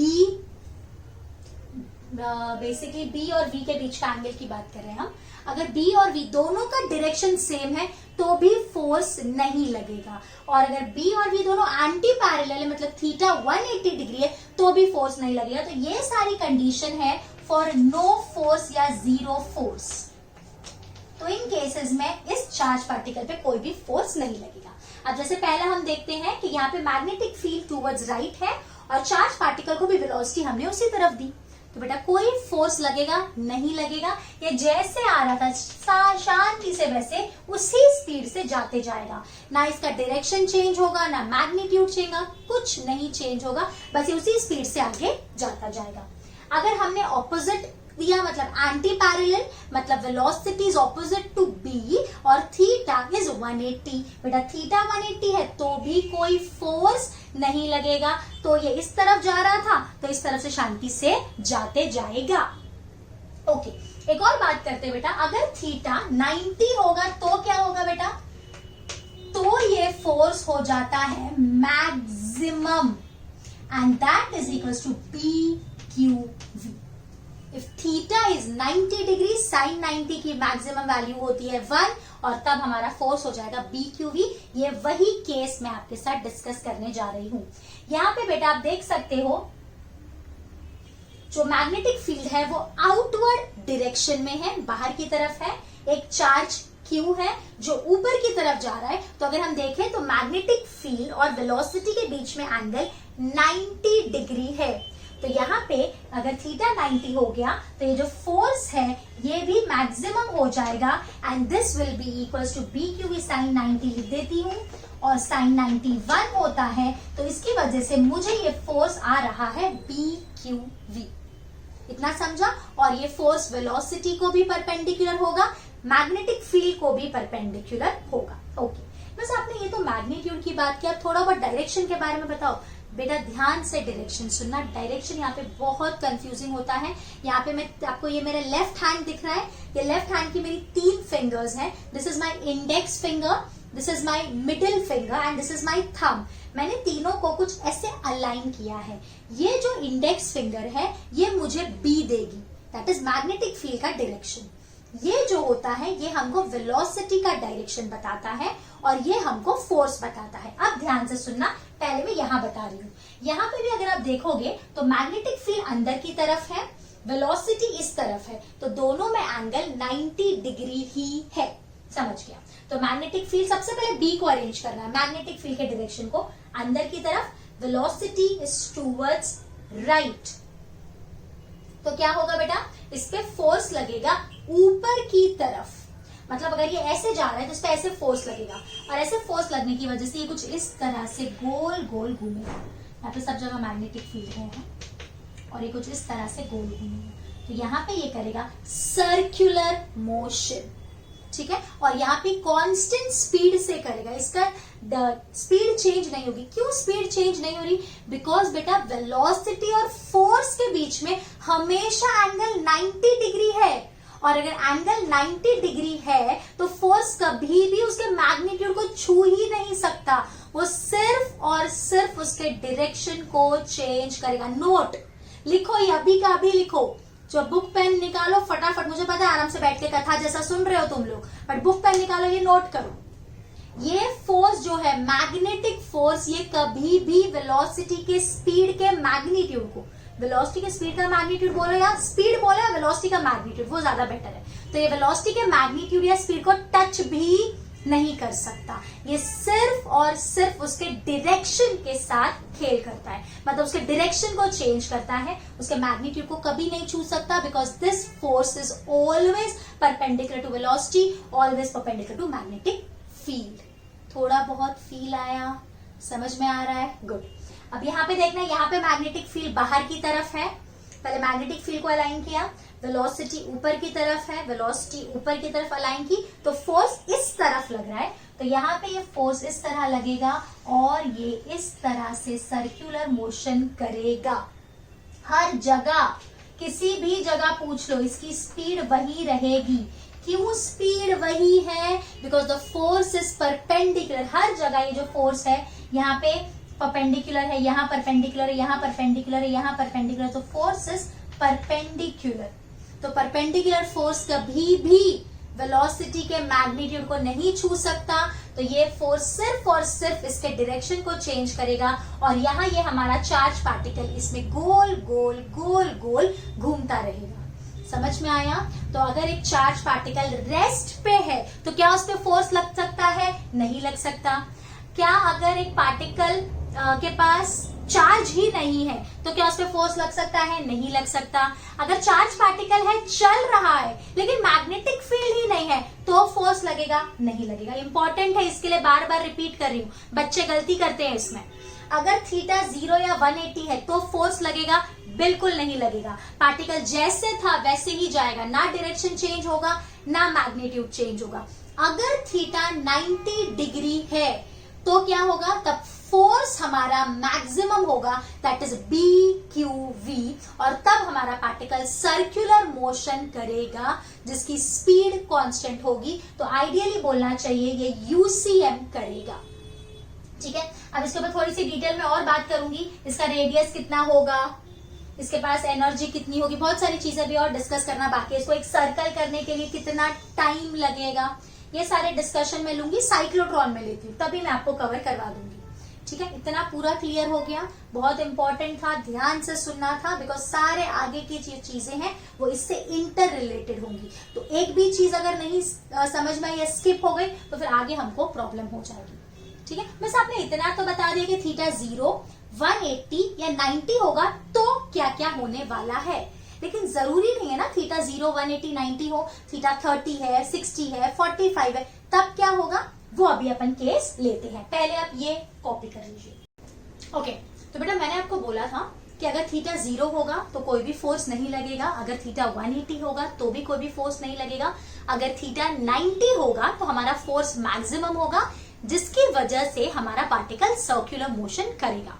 और ये जो फोर्स होगा ये कभी भी उसके मैग्नीट्यूड को चेंज नहीं कर सकता। किसके मैग्नीट्यूड को? स्पीड के मैग्नीट्यूड को चेंज नहीं कर सकता। लेकिन अगर थीटा कुछ अलग एंगल है, ना 180, ना 0, ना 90, तो क्या होगा वो देखते हैं बेटा। यहाँ पे देखो मैग्नेटिक फील्ड बी इस तरफ है टूवर्ड्स राइट, और हमारा पार्टिकल कुछ एंगल v से जा रहा है, विद b के साथ उसने एंगल बनाया है थीटा, और वो स्पीड v के साथ जा रहा है। तो यहाँ पे अगर मैं इस वेलोसिटी के दो कंपोनेंट्स करूं, ध्यान से सुनना, दो कंपोनेंट्स किए तो मैंने किया v cos थीटा और एक v sin theta. v cos theta और b दोनों का डायरेक्शन सेम है, मतलब v cos थीटा पे कोई भी फोर्स नहीं लगेगा, लेकिन v sin थीटा जो है वो b के परपेंडिकुलर है और देखा जाए तो उस पर फोर्स लगेगा। उसके फोर्स का डायरेक्शन देखो बेटा, तो मैग्नेटिक फील्ड, ये इंडेक्स फिंगर मैग्नेटिक फील्ड बनाती है which is towards right. Velocity की तरफ में अपने ये मिडिल फिंगर को टर्न करो ऊपर की तरफ, तो इस पे अंदर की तरफ फोर्स लग रहा है, मतलब v cos थीटा पे तो कोई फोर्स नहीं लग रहा, लेकिन v sin थीटा पे एक फोर्स लग रहा है जो अंदर की तरफ है। तो इमेजिन करो सिर्फ v sin थीटा होता तो ये पार्टिकल ऐसे ऐसे गोल गोल घूमता, अंदर से बाहर ऐसे इनटू द बोर्ड ऐसे जा रहा था, और ऐसे। अगर खाली v cos थीटा होता तो ये सिर्फ सीधा जाता, लेकिन यहाँ पे दोनों भी है, v cos थीटा और v sin थीटा, तो ये पार्टिकल को आगे भी जाना पड़ेगा और सर्कल भी करना पड़ेगा। इसके लिए कुछ ऐसे मोशन करते हुए अंदर जाता है जो मैंने आपको दिखाया है। This motion is called a helical motion. समझ में आया बेटा? यहाँ पे मैं क्या बोल रही हूँ कि v जो है वो b के साथ कुछ एंगल बना रहा है, and the angle is theta. हमने इस v के दो कंपोनेंट्स किए, एक अलोंग द फील्ड, एक perpendicular to the field. Along the field वाले पे कोई फोर्स नहीं लग रहा, वो जैसे था वो वैसे ही जाएगा, उसका मैग्नीट्यूड चेंज नहीं होगा, उसका डायरेक्शन चेंज नहीं होगा, कुछ नहीं होगा। लेकिन v sin थीटा जो है उस पे फोर्स लगेगा। अगर हम खाली v sin थीटा को देखें तो उस पे फोर्स लगने की वजह से वो खाली ऐसे गोल गोल घूमना चाहिए, बट वो अकेला तो है नहीं। अब यहाँ दो लोग हैं ना, देखो अगर खाली वाइफ अकेली होती, खाली लड़की होती तो वो अपना ही चलाती, खाली लड़का होता तो अपना अलग चलाता है। जब शादी होने के बाद क्या दोनों अपना अपना चला सकते हैं? नहीं, दोनों को साथ में कुछ डिसीजन लेना पड़ता है, साथ में जो कंक्लूड करते हैं फिर आगे चलते। यहाँ भी ये दोनों फंस चुके हैं, दोनों की शादी हो चुकी है, v cos theta v sin theta. अब ना v cos थीटा अकेला जा सकता है, ना v sin थीटा अकेला जा सकता है, दोनों को जहां भी जाना है साथ में ही जाना है। तो फिर ये इस तरह से हेलिकल मोशन करते हुए आगे जाते हैं। तो यहाँ पे जो सर्कल होगा उसका रेडियस मैंने r मान लिया, और ये जो ऐसे यानी यहाँ से ऐसे सर्कल करके ऐसे गया, देखो यहाँ से ऐसे करते हुए ऐसे गया, तो ये जो डिस्टेंस है ना ये r है, सॉरी p है, p जिसको हम पिच बोलते हैं। अब ये समझने से पहले मैं थोड़ा सा आपको इसके बारे में बता देती हूँ। ये अभी जस्ट हमने किया वही है बेटा कि वेलोसिटी मैग्नेटिक फील्ड को परपेंडिकुलर है तो ये सर्कुलर मोशन करेगा। आपको याद होगा जब मैंने सर्कुलर मोशन किया था तो मैंने आपको क्या बोला था बेटा, जब भी सर्कुलर मोशन आएगा दिमाग में बत्ती जलनी चाहिए कि सर्कुलर मोशन है, मतलब यहाँ पे सेंट्रीपिटल फोर्स होगा ही होगा, बिना सेंट्रीपिटल फोर्स के काम नहीं चल सकता। तो बस यहाँ सेंट्रीपिटल फोर्स कौन प्रोवाइड कर रहा है, कौन उसको गोल गोल घुमा रहा है? मैग्नेटिक फील्ड का फोर्स। वही मैग्नेटिक फील्ड का फोर्स उसको परपेंडिकुलर लग रहा है जिसकी वजह से ये गोल गोल घूम रहा है। तो हमने लिखा magnetic force is centripetal force. Magnetic force का formula BQV sin theta, theta is 90, so this is BQV is mv square by r। एक v कट जाएगा तो रेडियस मिल गया mv बाई BQ, या वेलोसिटी मिल गई BQR by m। So radius और वेलोसिटी दोनों एक दूसरे के साथ डायरेक्टली प्रोपोर्शनल है। अगर इसकी स्पीड ज्यादा होगी तो ये बड़ा रेडियस कवर करेगा, अगर इसकी स्पीड कम होगी तो ये छोटा रेडियस कवर करेगा। बाकी सारी चीजें तो कांस्टेंट है, तो हम ऐसा बोल सकते हैं radius is directly proportional to v। अगर b Q M सब कांस्टेंट रखे, खाली हम स्पीड को चेंज करें तो रेडियस पे चेंज आता है। ओके, नेक्स्ट बेटा mv बाई BQ आपको पता है ना, mv is what, it is momentum, तो उसको हम p लिख सकते हैं। p P का एक और फॉर्मूला आपको पता होगा, √2mk। K is the energy, और काइनेटिक एनर्जी बोल दो। काइनेटिक एनर्जी को अपन लिख सकते हैं charge into potential, Q into V। ये सब देखो पहले चैप्टर में पढ़ा है, अब आ रहा है इसका use. P is mv, mv को हम लिख सकते हैं √2mk is equal to √2mqv। K is the kinetic energy, V is the potential difference and not the speed. ठीक है, तो यहाँ पे P की जगह मैंने पुट कर दिया √2mk, और फिर K की जगह अगर मैं qv पुट करूंगी बेटा तो एक Q कट जाएगा, रूट वाला Q, तो बचेगा 1/b √2mv/q। ये समझा ना, K की जगह qv पुट किया बेटा, इस Q को रूट के अंदर डाल दिया तो Q स्क्वायर हो गया, तो एक रूट Q कट गया, तो ये हमको मिल गई। इतना समझा? तो ये फॉर्मूला आपको काफी जगह यूज आ सकते हैं। बेसिकली ये रेशियो के फॉर्म में आपको काफी सम्स इस पे देखने मिलेंगे।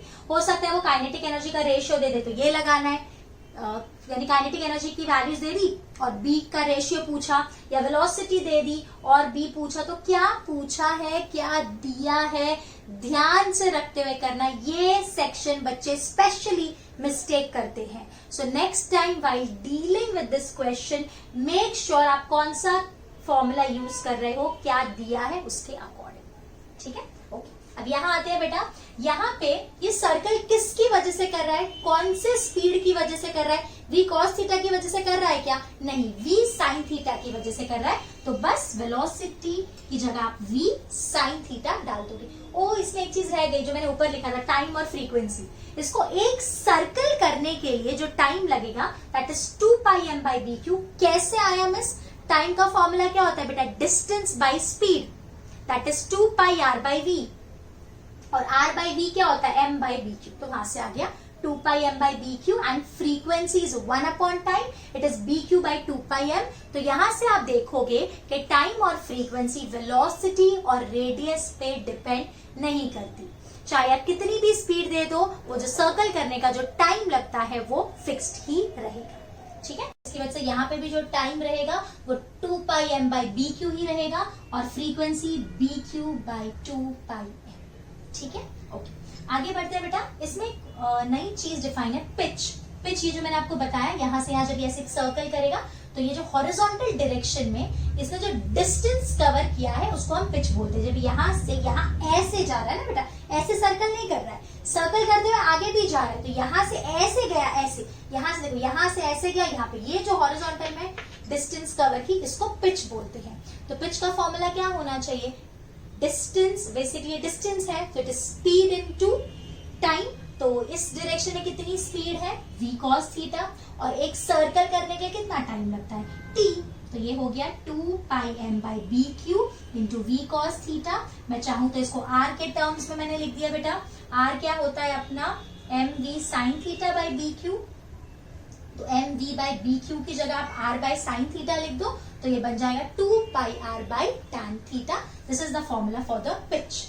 अभी बेटा अगर आपको टोटल लेंथ दी है l है और पूछा है इसमें कितने पिच बनेंगे, तो length divided by the length of each pitch.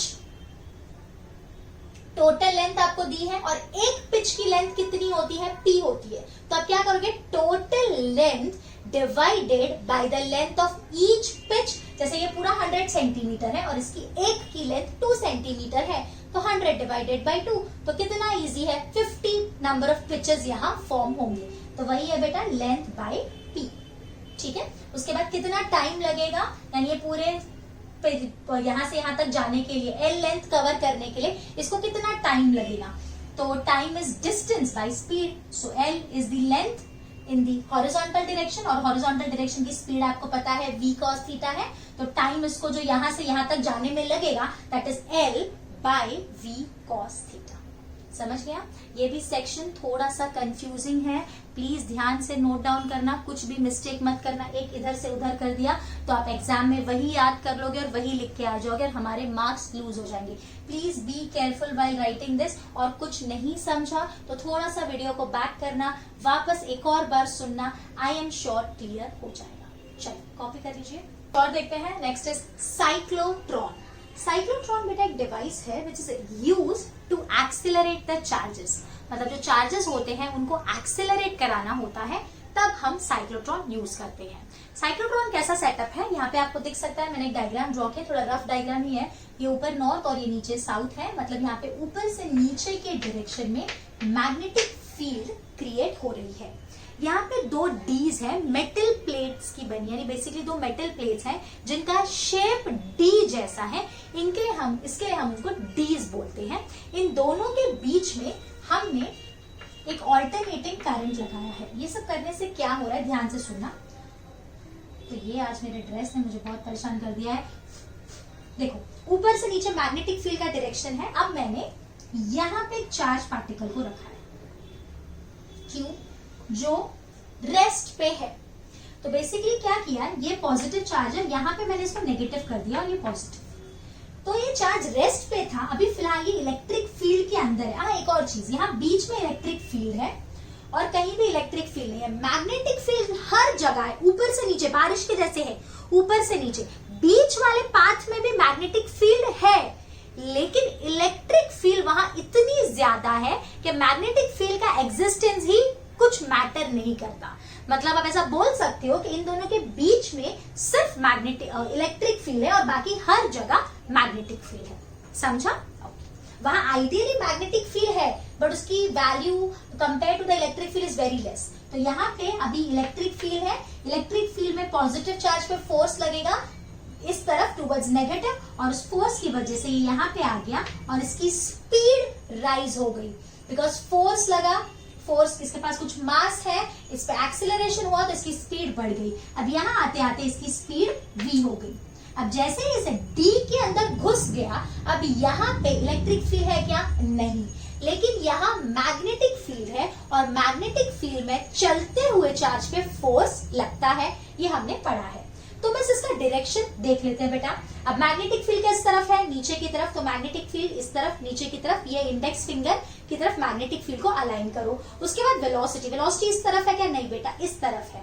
तो थोड़ा सा डांस करना है, मैग्नेटिक फील्ड की तरफ अपने इंडेक्स फिंगर को रखना है और वेलोसिटी को टूवर्ड्स राइट। तो इस पे फोर्स इस तरफ लगेगा, मतलब इस पे फोर्स लगा, जिसकी वजह से ये गोल घूम के यहाँ आ गया, सेमी सर्कल करते हुए यहाँ आ गया। यहाँ आते आते चार्ज तो चेंज ऑब्वियसली नहीं होगा। क्या स्पीड चेंज होगी? बिल्कुल नहीं, बिकॉज मैग्नेटिक फील्ड कभी भी इसके मैग्नीट्यूड को चेंज नहीं कर सकती या स्पीड को चेंज नहीं कर सकती। तो ये v स्पीड से यहाँ आ गया।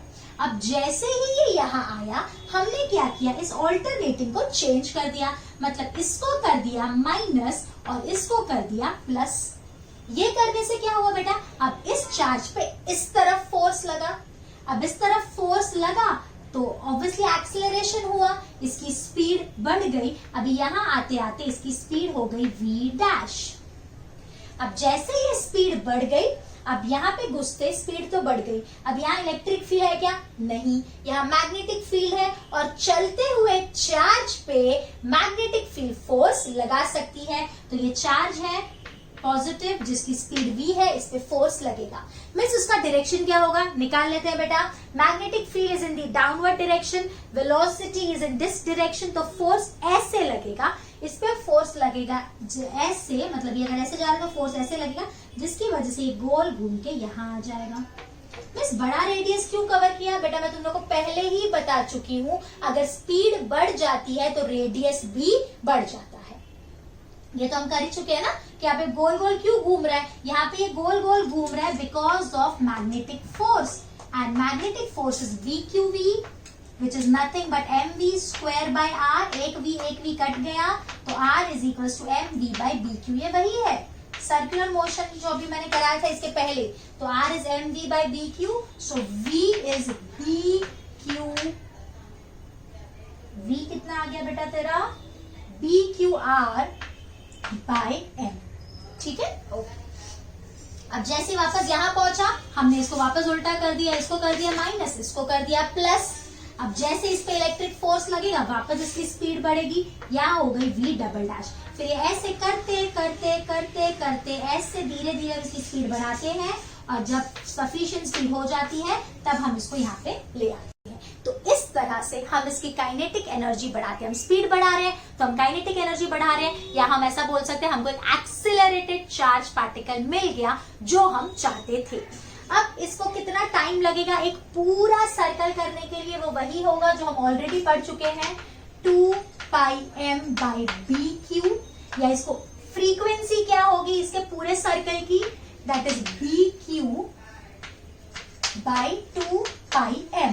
अब इसमें क्या पूछा जाता है बेटा कि हम लोग को बार बार, आपको पता है ना, स्विच को चेंज करना है, पॉजिटिव नेगेटिव, तो कितने टाइम बाद हमको इसको चेंज करना चाहिए। तो हम बोलेंगे ये जो टोटल टाइम है उसका आधा, तो this t is t by 2। t क्या है, कैपिटल T, जो पूरा सर्कल करने में टाइम लगता है, दैट इज कैपिटल T। लेकिन आपको उसको कितनी देर बाद स्विच करना है, जितनी देर में ये आधा सर्कल करता है। तो आधा सर्कल करने के लिए ऑब्वियसली टाइम भी आधा लगेगा, so that is t by 2। तो ये हो गया पाई m बाई बी क्यू, या इसकी फ्रीक्वेंसी पूछ ली तो इसको मैं नाम दे रही हूं n dash B Q by pi m। जरा ध्यान से क्वेश्चन में देखते हुए करना, किसकी फ्रीक्वेंसी पूछी है। कभी वो लोग हो सकता है फ्रीक्वेंसी पूछे कि कितनी देर में हमको इसको चेंज करना चाहिए, तो टाइम पूछ लिया, या ऑल्टरनेटिंग करने की फ्रीक्वेंसी क्या है वो पूछ ली, मतलब n डैश पूछा है। अगर पूछा पूरा सर्कल करने में कितना टाइम लगता है तो कैपिटल T पूछा है, या पूरा सर्कल करने की फ्रीक्वेंसी क्या है तो n पूछी है।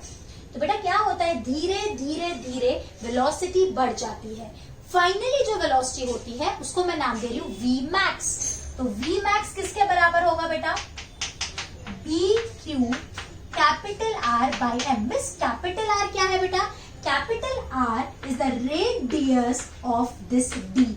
हम कब उसको बाहर निकाल लेंगे, जब जगह ही नहीं बचेगी तब आप बाहर निकालोगे ना बेटा, समझ में आ रहा है। अभी इतना बड़ा बड़ा गोल गोल घूमते, अभी D में जगह ही नहीं, तो फाइनली आपने बाहर निकाल लिया। तो वो टाइम पे तो हमारी वेलोसिटी मैक्सिमम होगी B Q R by M. वो टाइम पे जो काइनेटिक एनर्जी होगी वो भी मैक्सिमम होगी। उसका फॉर्मूला हो जाएगा B square Q square capital R square by 2m। Half m v square में मैंने सब्स्टिट्यूट कर दिया, एक m कट गया और ये मुझे मैक्सिमम काइनेटिक एनर्जी मिली। बेटा एक चीज याद रखना, साइक्लोट्रॉन में अगर हम न्यूट्रल चार्जेस को रखेंगे तो उनको हम एक्सिलरेट नहीं कर सकते। क्यों नहीं कर सकते आपको पता है, न्यूट्रल चार्जेस पे इलेक्ट्रिक फील्ड और मैग्नेटिक फील्ड का फोर्स नहीं लगेगा तो हम एक्सिलरेट ही नहीं कर पाएंगे। तो क्या मतलब, तो न्यूट्रल चार्जेस इसमें एक्सिलरेट नहीं हो सकते। दूसरा, इसमें नेगेटिव चार्जेस मतलब इलेक्ट्रॉन जो बहुत ही हल्के होते हैं उनको भी हम एक्सिलरेट नहीं कर सकते, बिकॉज बहुत फास्ट मूव करते हैं, बहुत जल्दी आउट ऑफ स्पीड हो जाते हैं और हम उसको कंट्रोल नहीं कर पाते। तो साइक्लोट्रॉन की मदद से हम पॉजिटिव चार्जेस जैसे अल्फा हो गया, ड्यूट्रॉन हो गया, इनको प्रोटॉन हो गया, इनको हम एक्सिलरेट करते हैं। लेकिन नेगेटिव चार्जेस मतलब इलेक्ट्रॉन हो गया या हम बोल दे न्यूट्रल चार्जेस, उनको हम एक्सिलरेट नहीं करवा सकते। और इसकी भी कुछ लिमिट है, एक अनलिमिटेड पोटेंशियल तक या आप बोल सकते हो अनलिमिटेड एनर्जी भी हम पार्टिकल को नहीं दे सकते, कुछ हद तक ही इसको हम एनर्जी पार्टिकल्स को दे सकते हैं। क्लियर हो गया, थोड़ा सा बड़ा कॉन्सेप्ट था बट हो गया हमारा। अब आगे बढ़ते हुए next is Lawrence force. Lawrence force कुछ नहीं बेटा, अगर एक चार्ज चल रहा है जिसको हमने इलेक्ट्रिक फील्ड और मैग्नेटिक फील्ड दोनों में रखा तो ऑब्वियसली बात है उस पर दोनों फोर्स लगाएंगी। अगर एक चार्ज रेस्ट पे है तो उस पर सिर्फ इलेक्ट्रिक फील्ड फोर्स लगा सकती है, मैग्नेटिक फील्ड फोर्स नहीं लगा सकती। लेकिन अगर चार्ज चल रहा है तो उस पर इलेक्ट्रिक फोर्स भी लगेगा और मैग्नेटिक फोर्स भी लगेगा और उन दोनों के एडिशन को ही लॉरेंस फोर्स बोला जाता है। इलेक्ट्रिक फोर्स का फॉर्मूला Q इंटू E और मैग्नेटिक फोर्स का formula Q V bar cross B बार। तो जो नेट फोर्स हो गया वो हो गया Q E bar plus Q V bar cross B bar. This is a net force. Clear. अब इसमें कंडीशन है, ये एक स्पेशल कंडीशन है बेटा। यहाँ पे आपको दिख रहा है पार्टिकल इस तरफ चल रहा है, मैग्नेटिक फील्ड बाहर की तरफ है और E ऊपर की तरफ है, मतलब V is perpendicular to E and E is perpendicular to B, मतलब तीनों आपस में परपेंडिकुलर है। V E को परपेंडिकुलर है, E B को परपेंडिकुलर है, B V को परपेंडिकुलर है। एक X में है, एक Y में है, एक Z में है, तो आपस में तीनों परपेंडिकुलर है। पहली कंडीशन ये जो मैं बता रही हूँ इसके लिए। अब बेटा यहाँ पे एक इलेक्ट्रिकल फोर्स लगेगा, इलेक्ट्रिक फील्ड ऊपर की तरफ है तो ये जो फोर्स है इलेक्ट्रिकल ये भी ऊपर की तरफ लगना चाहिए, F E ऊपर की तरफ। अब बेटा इसमें मैग्नेटिक फोर्स किधर लगेगा वो निकालना पड़ेगा, with the left hand rule dance करना है जी। अभी मैग्नेटिक फील्ड बेटा बाहर की तरफ है और चार्ज जा रहा है उस तरफ, तो इसको कर दिया अलाइन।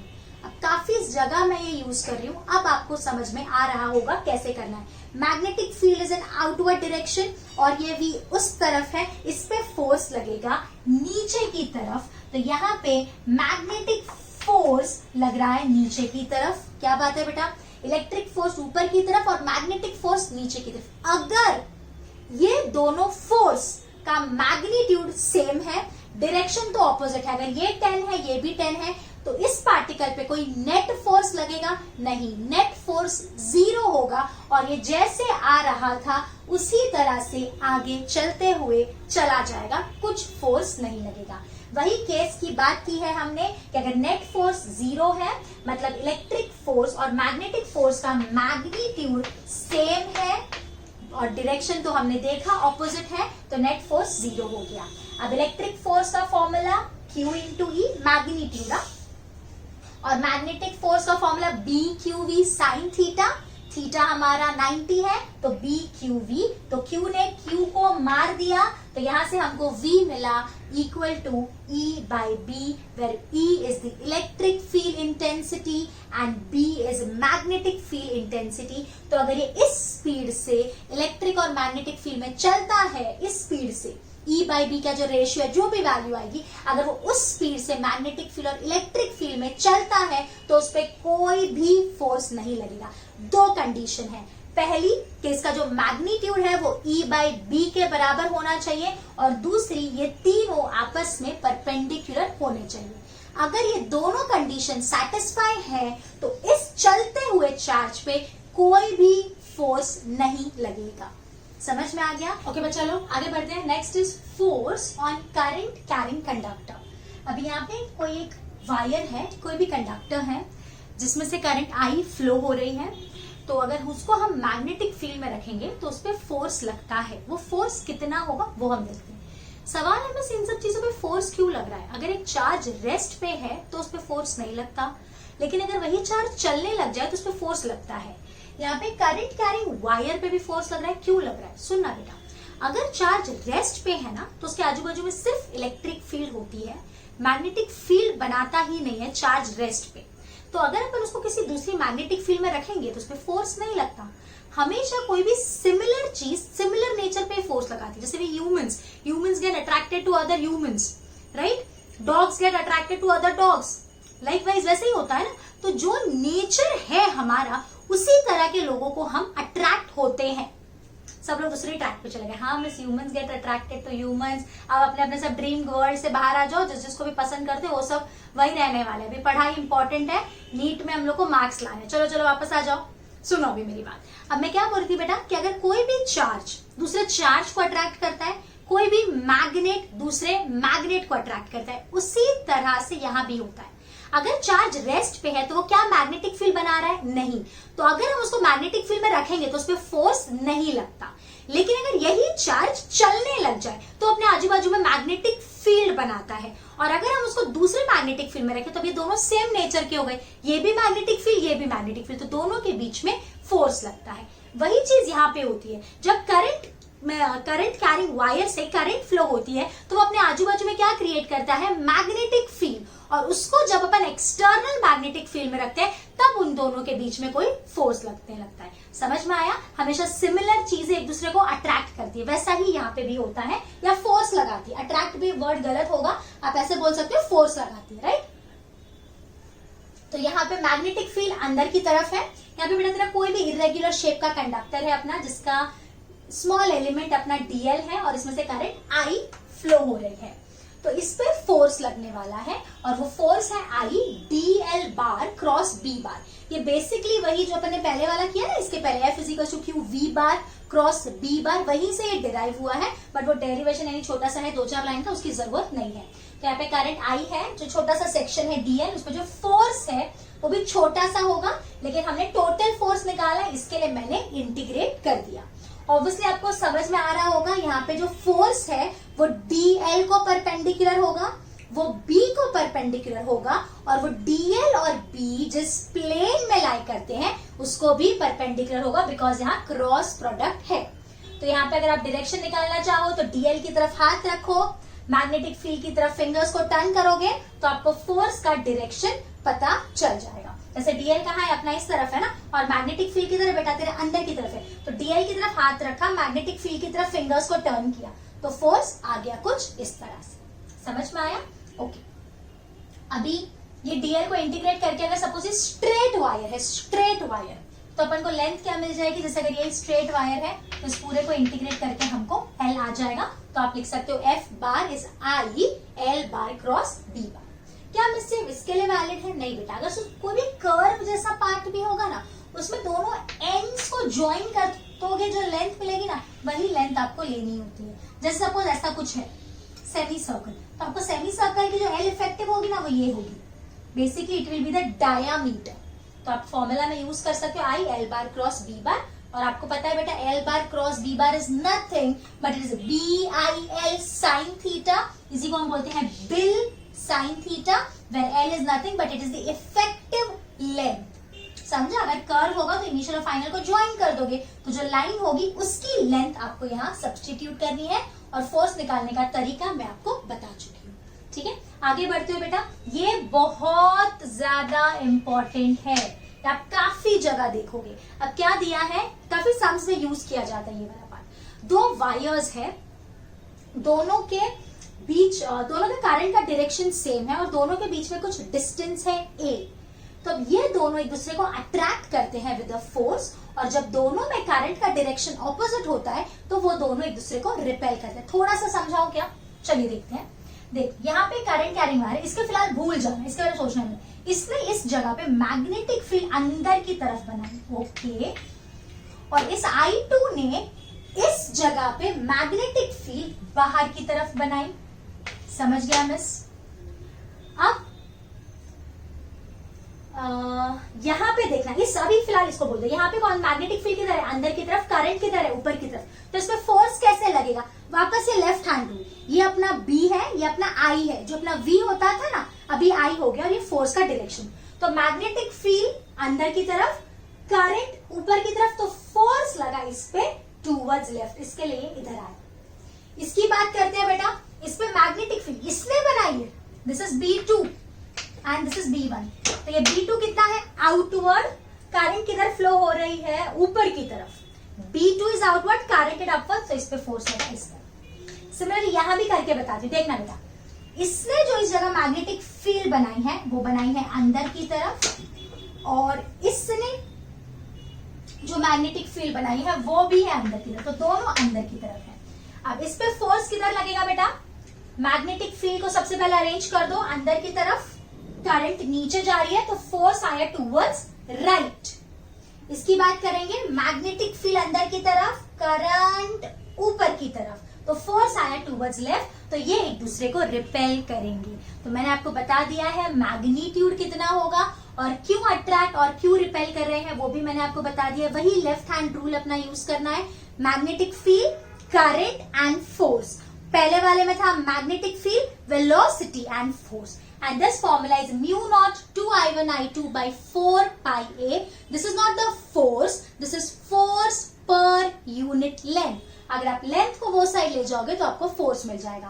तो दोनों केस में फोर्स का मैग्नीट्यूड सेम रहेगा, खाली याद रखना अगर करंट का डायरेक्शन सेम है तो वो एक दूसरे को अट्रैक्ट करेंगे, और करंट का डायरेक्शन ऑपोजिट है तो वो एक दूसरे को रिपेल करेंगे। दूसरी चीज जो इस सेक्शन से हमने इंपॉर्टेंट सीखी कि आपको एल इफेक्टिव लेंथ लेनी है। अगर कर्व पार्ट होगा तो इनिशियल फाइनल को जोड़ दो, यहाँ पे इनिशियल फाइनल को जोड़ दिया, और ये जो लेंथ होगी वो हमारी होगी एल इफेक्टिव।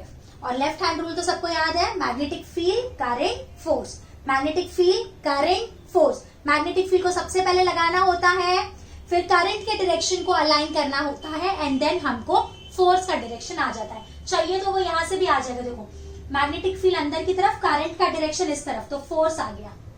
और ये अपना जो नॉर्मल मेथड है उससे भी करोगे तो भी आ जाएगा। चलिए कॉपी करिए। ओके बेटा, आगे बढ़ते हैं। अभी यहाँ कुछ स्पेशल केसेस है, एज इट इज एग्जाम में पूछते हैं। अब यहाँ पे अंदर की तरफ मैग्नेटिक फील्ड है और ये कुछ भी आर्बिट्री शेप का वायर है।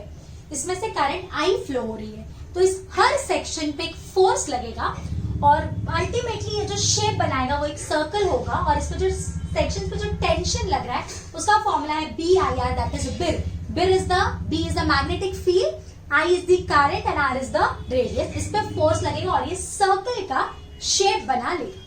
बस इतना सा था, एकदम इजी. अब ये थोड़ा सा इंटरेस्टिंग है. देखो बेटा यहाँ क्या बोला है कि ये एक वायर फिक्स्ड है, ये मूव नहीं हो सकता बेटा. इसमें से करंट I1 फ्लो हो रही है. ये एक वायर है, ये रेस्ट पे है. Shocking isn't it? हवा में लटक रहा है. क्यों? बिकॉज इस पे बेटा नीचे की तरफ mg लग रहा है. तो बस mg को कोई बैलेंस करने वाला होना चाहिए, तभी तो ये चौक जैसे हवे में. तो mg नीचे लग रहा है, बट मेरे हाथ ने इसको ऊपर की तरफ पकड़ के रखा है, होल्ड करके रखा है, वरना तो ये नीचे गिर जाएगी. तो यहाँ इस वायर को किसने होल्ड करके रखा होगा? ऑब्वियसली इन दोनों के बीच में एक फोर्स होगा. तो इस पर जो नेट फोर्स लगना चाहिए वो 0 होना चाहिए. तो अगर mg नीचे की तरफ है तो मैग्नेटिक फोर्स ऊपर की तरफ होना चाहिए. मतलब ये दोनों एक दूसरे को अट्रैक्ट करने चाहिए. कभी अट्रैक्ट करेंगे जब दोनों का डायरेक्शन सेम होगा. तो in this case the direction in both the wires should be same. और इन दोनों के बीच में जो फोर्स होगा, तो मैंने mg को इक्वेट किया बेटा मैग्नेटिक फोर्स से, दैट इज म्यू0 I1 I2 L by 2A. अब इस केस में नीचे वाला वायर फिक्स्ड है और ऊपर वाला मूविंग है. तो इस पे mg अब नीचे की तरफ लगेगा. अभी अगर इसने भी अट्रैक्ट कर लिया तो ये नीचे घुस जाएगा. हम चाहते हैं हवे में लटका रहे, मतलब इस पे अब ऊपर की तरफ फोर्स लगना चाहिए. ऊपर की तरफ लगना चाहिए मतलब ये दोनों एक दूसरे को रिपेल करने चाहिए. तो दोनों में करंट का डायरेक्शन ऑपोजिट होगा. समझ में आया सिचुएशन? देखो यहाँ ऊपर वाला फिक्स, सच बोलो तो ये याद करने जैसा है ही नहीं. You have to understand. अगर mg नीचे तो ऊपर अट्रैक्ट करना है ना, ऊपर की तरफ फोर्स लगना चाहिए, तो दोनों अट्रैक्ट करने चाहिए. अब यहाँ mg नीचे लग रहा था, इस पे भी फोर्स ऊपर लगेगा तभी ये बैलेंस हो पाएगा. लेकिन अगर दोनों में करंट सेम डायरेक्शन में हुई तो ये तो इसको अपनी तरफ खींच लेगा, तो ये नीचे गिर जाएगा. तो दोनों में करंट ऑपोजिट डायरेक्शन में होगी तभी एक दूसरे को रिपेल करेंगे. तो इस पे एक फोर्स ऊपर आएगा और एक फोर्स नीचे आएगा और ये हवे में लटका हुआ रह सकता है. अब इसमें एक क्वेश्चन आता है बेटा, हाँ, L is the length, A is the distance between the two wires. अगर मैंने इसको थोड़ा सा ऐसे धक्का मारा तो ये इस तरह से ऑसिलेट करेगा. तो ये ऑसिलेशन का टाइम पीरियड का फॉर्मूला है 2 pi under root A by G, when A is the distance, G is acceleration due to gravity. तुमको आने का चांसेस कम है, बट अगर पूछ लिया तो कुछ डिराइव नहीं करना है, सिर्फ लिख के आना है. A is the distance between the two. अब नेक्स्ट बेटा, टेंशन लेस स्ट्रिंग. इसका क्या मतलब है? यहाँ देख रहे हो मैग्नेटिक फील्ड अंदर की तरफ है, ये रस्सी है जिसपे हमने एक रॉड को रखा है. इस रॉड का मास m है, तो देखा जाए तो इस पे mg फोर्स लगेगा जिसकी वजह से इन स्ट्रिंग में टेंशन डेवलप होगा. लेकिन यहाँ ऐसा बोला है दिस इज टेंशन लेस, मतलब टेंशन नहीं है, मतलब mg को कोई एक और फोर्स बैलेंस कर रहा होगा जिसकी वजह से स्ट्रिंग पे कोई भी फोर्स नहीं लग रहा और वो स्ट्रिंग टेंशन में नहीं है. तो हमने सोचा कौन सा फोर्स लगेगा बेटा? करंट कैरिंग वायर को मैग्नेटिक फील्ड में रखोगे तो कौन सा फोर्स लगेगा? Magnetic force. उसका डायरेक्शन मैग्नेटिक फील्ड अंदर की तरफ, करंट इज टूवर्ड्स राइट, तो ये फोर्स लगा ऊपर की तरफ. ये दोनों फोर्स एक दूसरे को बैलेंस कर लेंगे, मतलब mg is equals to BIL sin theta. Sine theta is sin 90 is 1. तो ये दोनों बैलेंस करेंगे और इन दोनों स्ट्रिंग में कोई भी टेंशन नहीं होगा. ठीक है. लास्ट बेटा, यहाँ पे एक स्प्रिंग दी है जिससे हमने मास m अटैच किया है. mg इसमें नीचे की तरफ लगता है. आपको पता है ऊपर की तरफ स्प्रिंग फोर्स लगेगा और ये इक्विलिब्रियम में रहेगा. अब हमने क्या किया, इस मास को इस लिक्विड के अंदर डाल दिया और यहाँ से आप देख रहे हो एक बैटरी कनेक्ट की है और इसको प्लग इन कर दिया. तो बेटा प्लग इन करने से इस स्प्रिंग में करंट फ्लो होगा. करंट के फ्लो होने की वजह से करंट सेम डायरेक्शन में फ्लो हो रहा है जिसकी वजह से एक दूसरे को अट्रैक्ट करते हैं. सेम डायरेक्शन में करंट फ्लो होता है तो अट्रैक्ट, एंड ऑपोजिट में तो रिपेल. तो सब में करंट सेम डायरेक्शन में फ्लो होगा जिसकी वजह से स्प्रिंग एक दूसरे को अट्रैक्ट करेगी और ये जो मास है ये थोड़ा सा ऊपर आ जाएगा. Means this mass will lift up. समझ में आया? यानी बेसिकली क्या कॉन्सेप्ट क्या है कि अगर स्प्रिंग में करंट फ्लो होता है तो सारे लूप्स में करंट का डायरेक्शन सेम होगा, तो वो एक दूसरे को अट्रैक्ट करते हैं, तो स्प्रिंग थोड़ी सी कॉन्ट्रैक्ट हो जाती है, जिसकी वजह से ये जो मास नीचे लटका हुआ था ये ऊपर लिफ्ट हो जाएगा। ठीक है, उम्मीद करती हूँ आपको ये चारों चीजें समझ में आई है, ये सम्स में डायरेक्टली यूज हो जाती है। चलिए कॉपी करिए। अच्छा बेटा, ये एकदम बेसिक चीज है, इसके ऊपर डायरेक्ट कभी कभी क्वेश्चन आ जाता है, इसलिए मैंने यहाँ पे रखा है बेटा। यहाँ पे आपको दिख रहा है अंदर की तरफ मैग्नेटिक फील्ड है, ये हमारा एक चार्ज है जिसके पास चार्ज Q है, मास M है और वो V वेलोसिटी से चल रहा है। तो एक्चुअली देखा जाए तो मैग्नेटिक फील्ड और B दोनों परपेंडिकुलर है ना बेटा, तो ये सर्कल करना चाहिए। लेकिन अगर फील्ड इतनी पूरी तरह से नहीं है, छोटी है, मतलब उसके रेडियस से कम है, तो क्या होगा, ये पार्टिकल ऐसे यहाँ तक तो सर्कल ऐसे कर्व जैसा पार्ट करेगा और फिर बाहर आ जाएगा। तो स्पीड तो आपको पता है v ही रहेगी। यहाँ आपको पूछते हैं कि कितने एंगल से डिफ्लेक्ट हुआ, ऐसे जाना था ना बेटा, बट ऐसे बाहर निकला तो थीटा एंगल से ये डिफ्लेक्ट हो गया, तो आपको ये थीटा पूछा जाता है। तो अगर मैं ये ट्रायंगल इमेजिन करूं, ये ट्रायंगल में ये रेडियस r है, ये भी r होगा, so sine theta is opposite by hypotenuse, तो x बाय r एक ये हो गया। डेविएशन का formula theta is sine inverse of x by r, या तो अगर आप t के टर्म्स में लिखना चाहो तो theta is omega into T, omega is v by r which is bq by m into T. तो ये हमारे डेविएशन के दो फॉर्मूलाज हो गए। बेटा अगर हमारा फील्ड प्रॉपर है, यानी ये साइड में पूरी और v वेलोसिटी साइड, तो पूरा ये ऐसे आएगा और यहाँ से फिर बाहर निकल जाएगा। यहाँ पे ये 180 एंगल से डेविएट हुआ, ऐसे जा रहा था और फाइनली ऐसे बाहर आया, सो दिस इज द डेविएशन। और अगर पूरी तरह से मैग्नेटिक फील्ड होती तो वो सर्कल ही कर लेता है। तो हमने दो केसेस देखे, यहाँ पे जो रेडियस है वो ज्यादा बड़ा है और मैग्नेटिक फील्ड की साइज छोटी है, means x is less than r, तो डेविएशन इतना होगा बेटा। अगर ये चार्ज पार्टिकल ऐसे आया, मतलब ये साइड मैग्नेटिक फील्ड है और वो साइड मैग्नेटिक फील्ड नहीं है, तो ये पूरा सेमी सर्कल करते हुए बाहर निकलता है और यहाँ अपना थीटा 180 डिग्री होगा। Here we have done with the chapter. MEC chapter हमने इतने कम टाइम में पूरी तरह से रिवाइज कर लिया है। आप लोगों ने वैसे नोट्स तो लिखे ही हैं, लेकिन कुछ चीज अगर आपकी छूट गई है तो क्रॉस चेक करने के लिए आप एफर्टलेस फिजिक्स प्ले स्टोर से डाउनलोड कर लो, वहां पे आपको सारे नोट्स मिल जाएंगे, तो वहां से आप क्रॉस चेक भी कर सकते हो। तो आपने कुछ अगर छूट गया है तो वहां से आप नोट डाउन कर लेना। अब आपका एक ही काम रह गया है नोट डाउन करने के बाद, फॉर्मूलाज रिवाइज करना और बार बार इस चीज का रिवीजन करना। एंड आपको ये मेरा वीडियो कैसा लगा कमेंट्स में जरूर बताइए, अपने फ्रेंड्स के साथ शेयर करिए ताकि मैक्सिमम लोग इसका फायदा उठा सके, और पसंद आया हो तो एक लाइक का बटन जरूर दबा देना। ठीक है, चलिए मिलते हैं अगले लेक्चर के लिए। Till then bye bye, take care.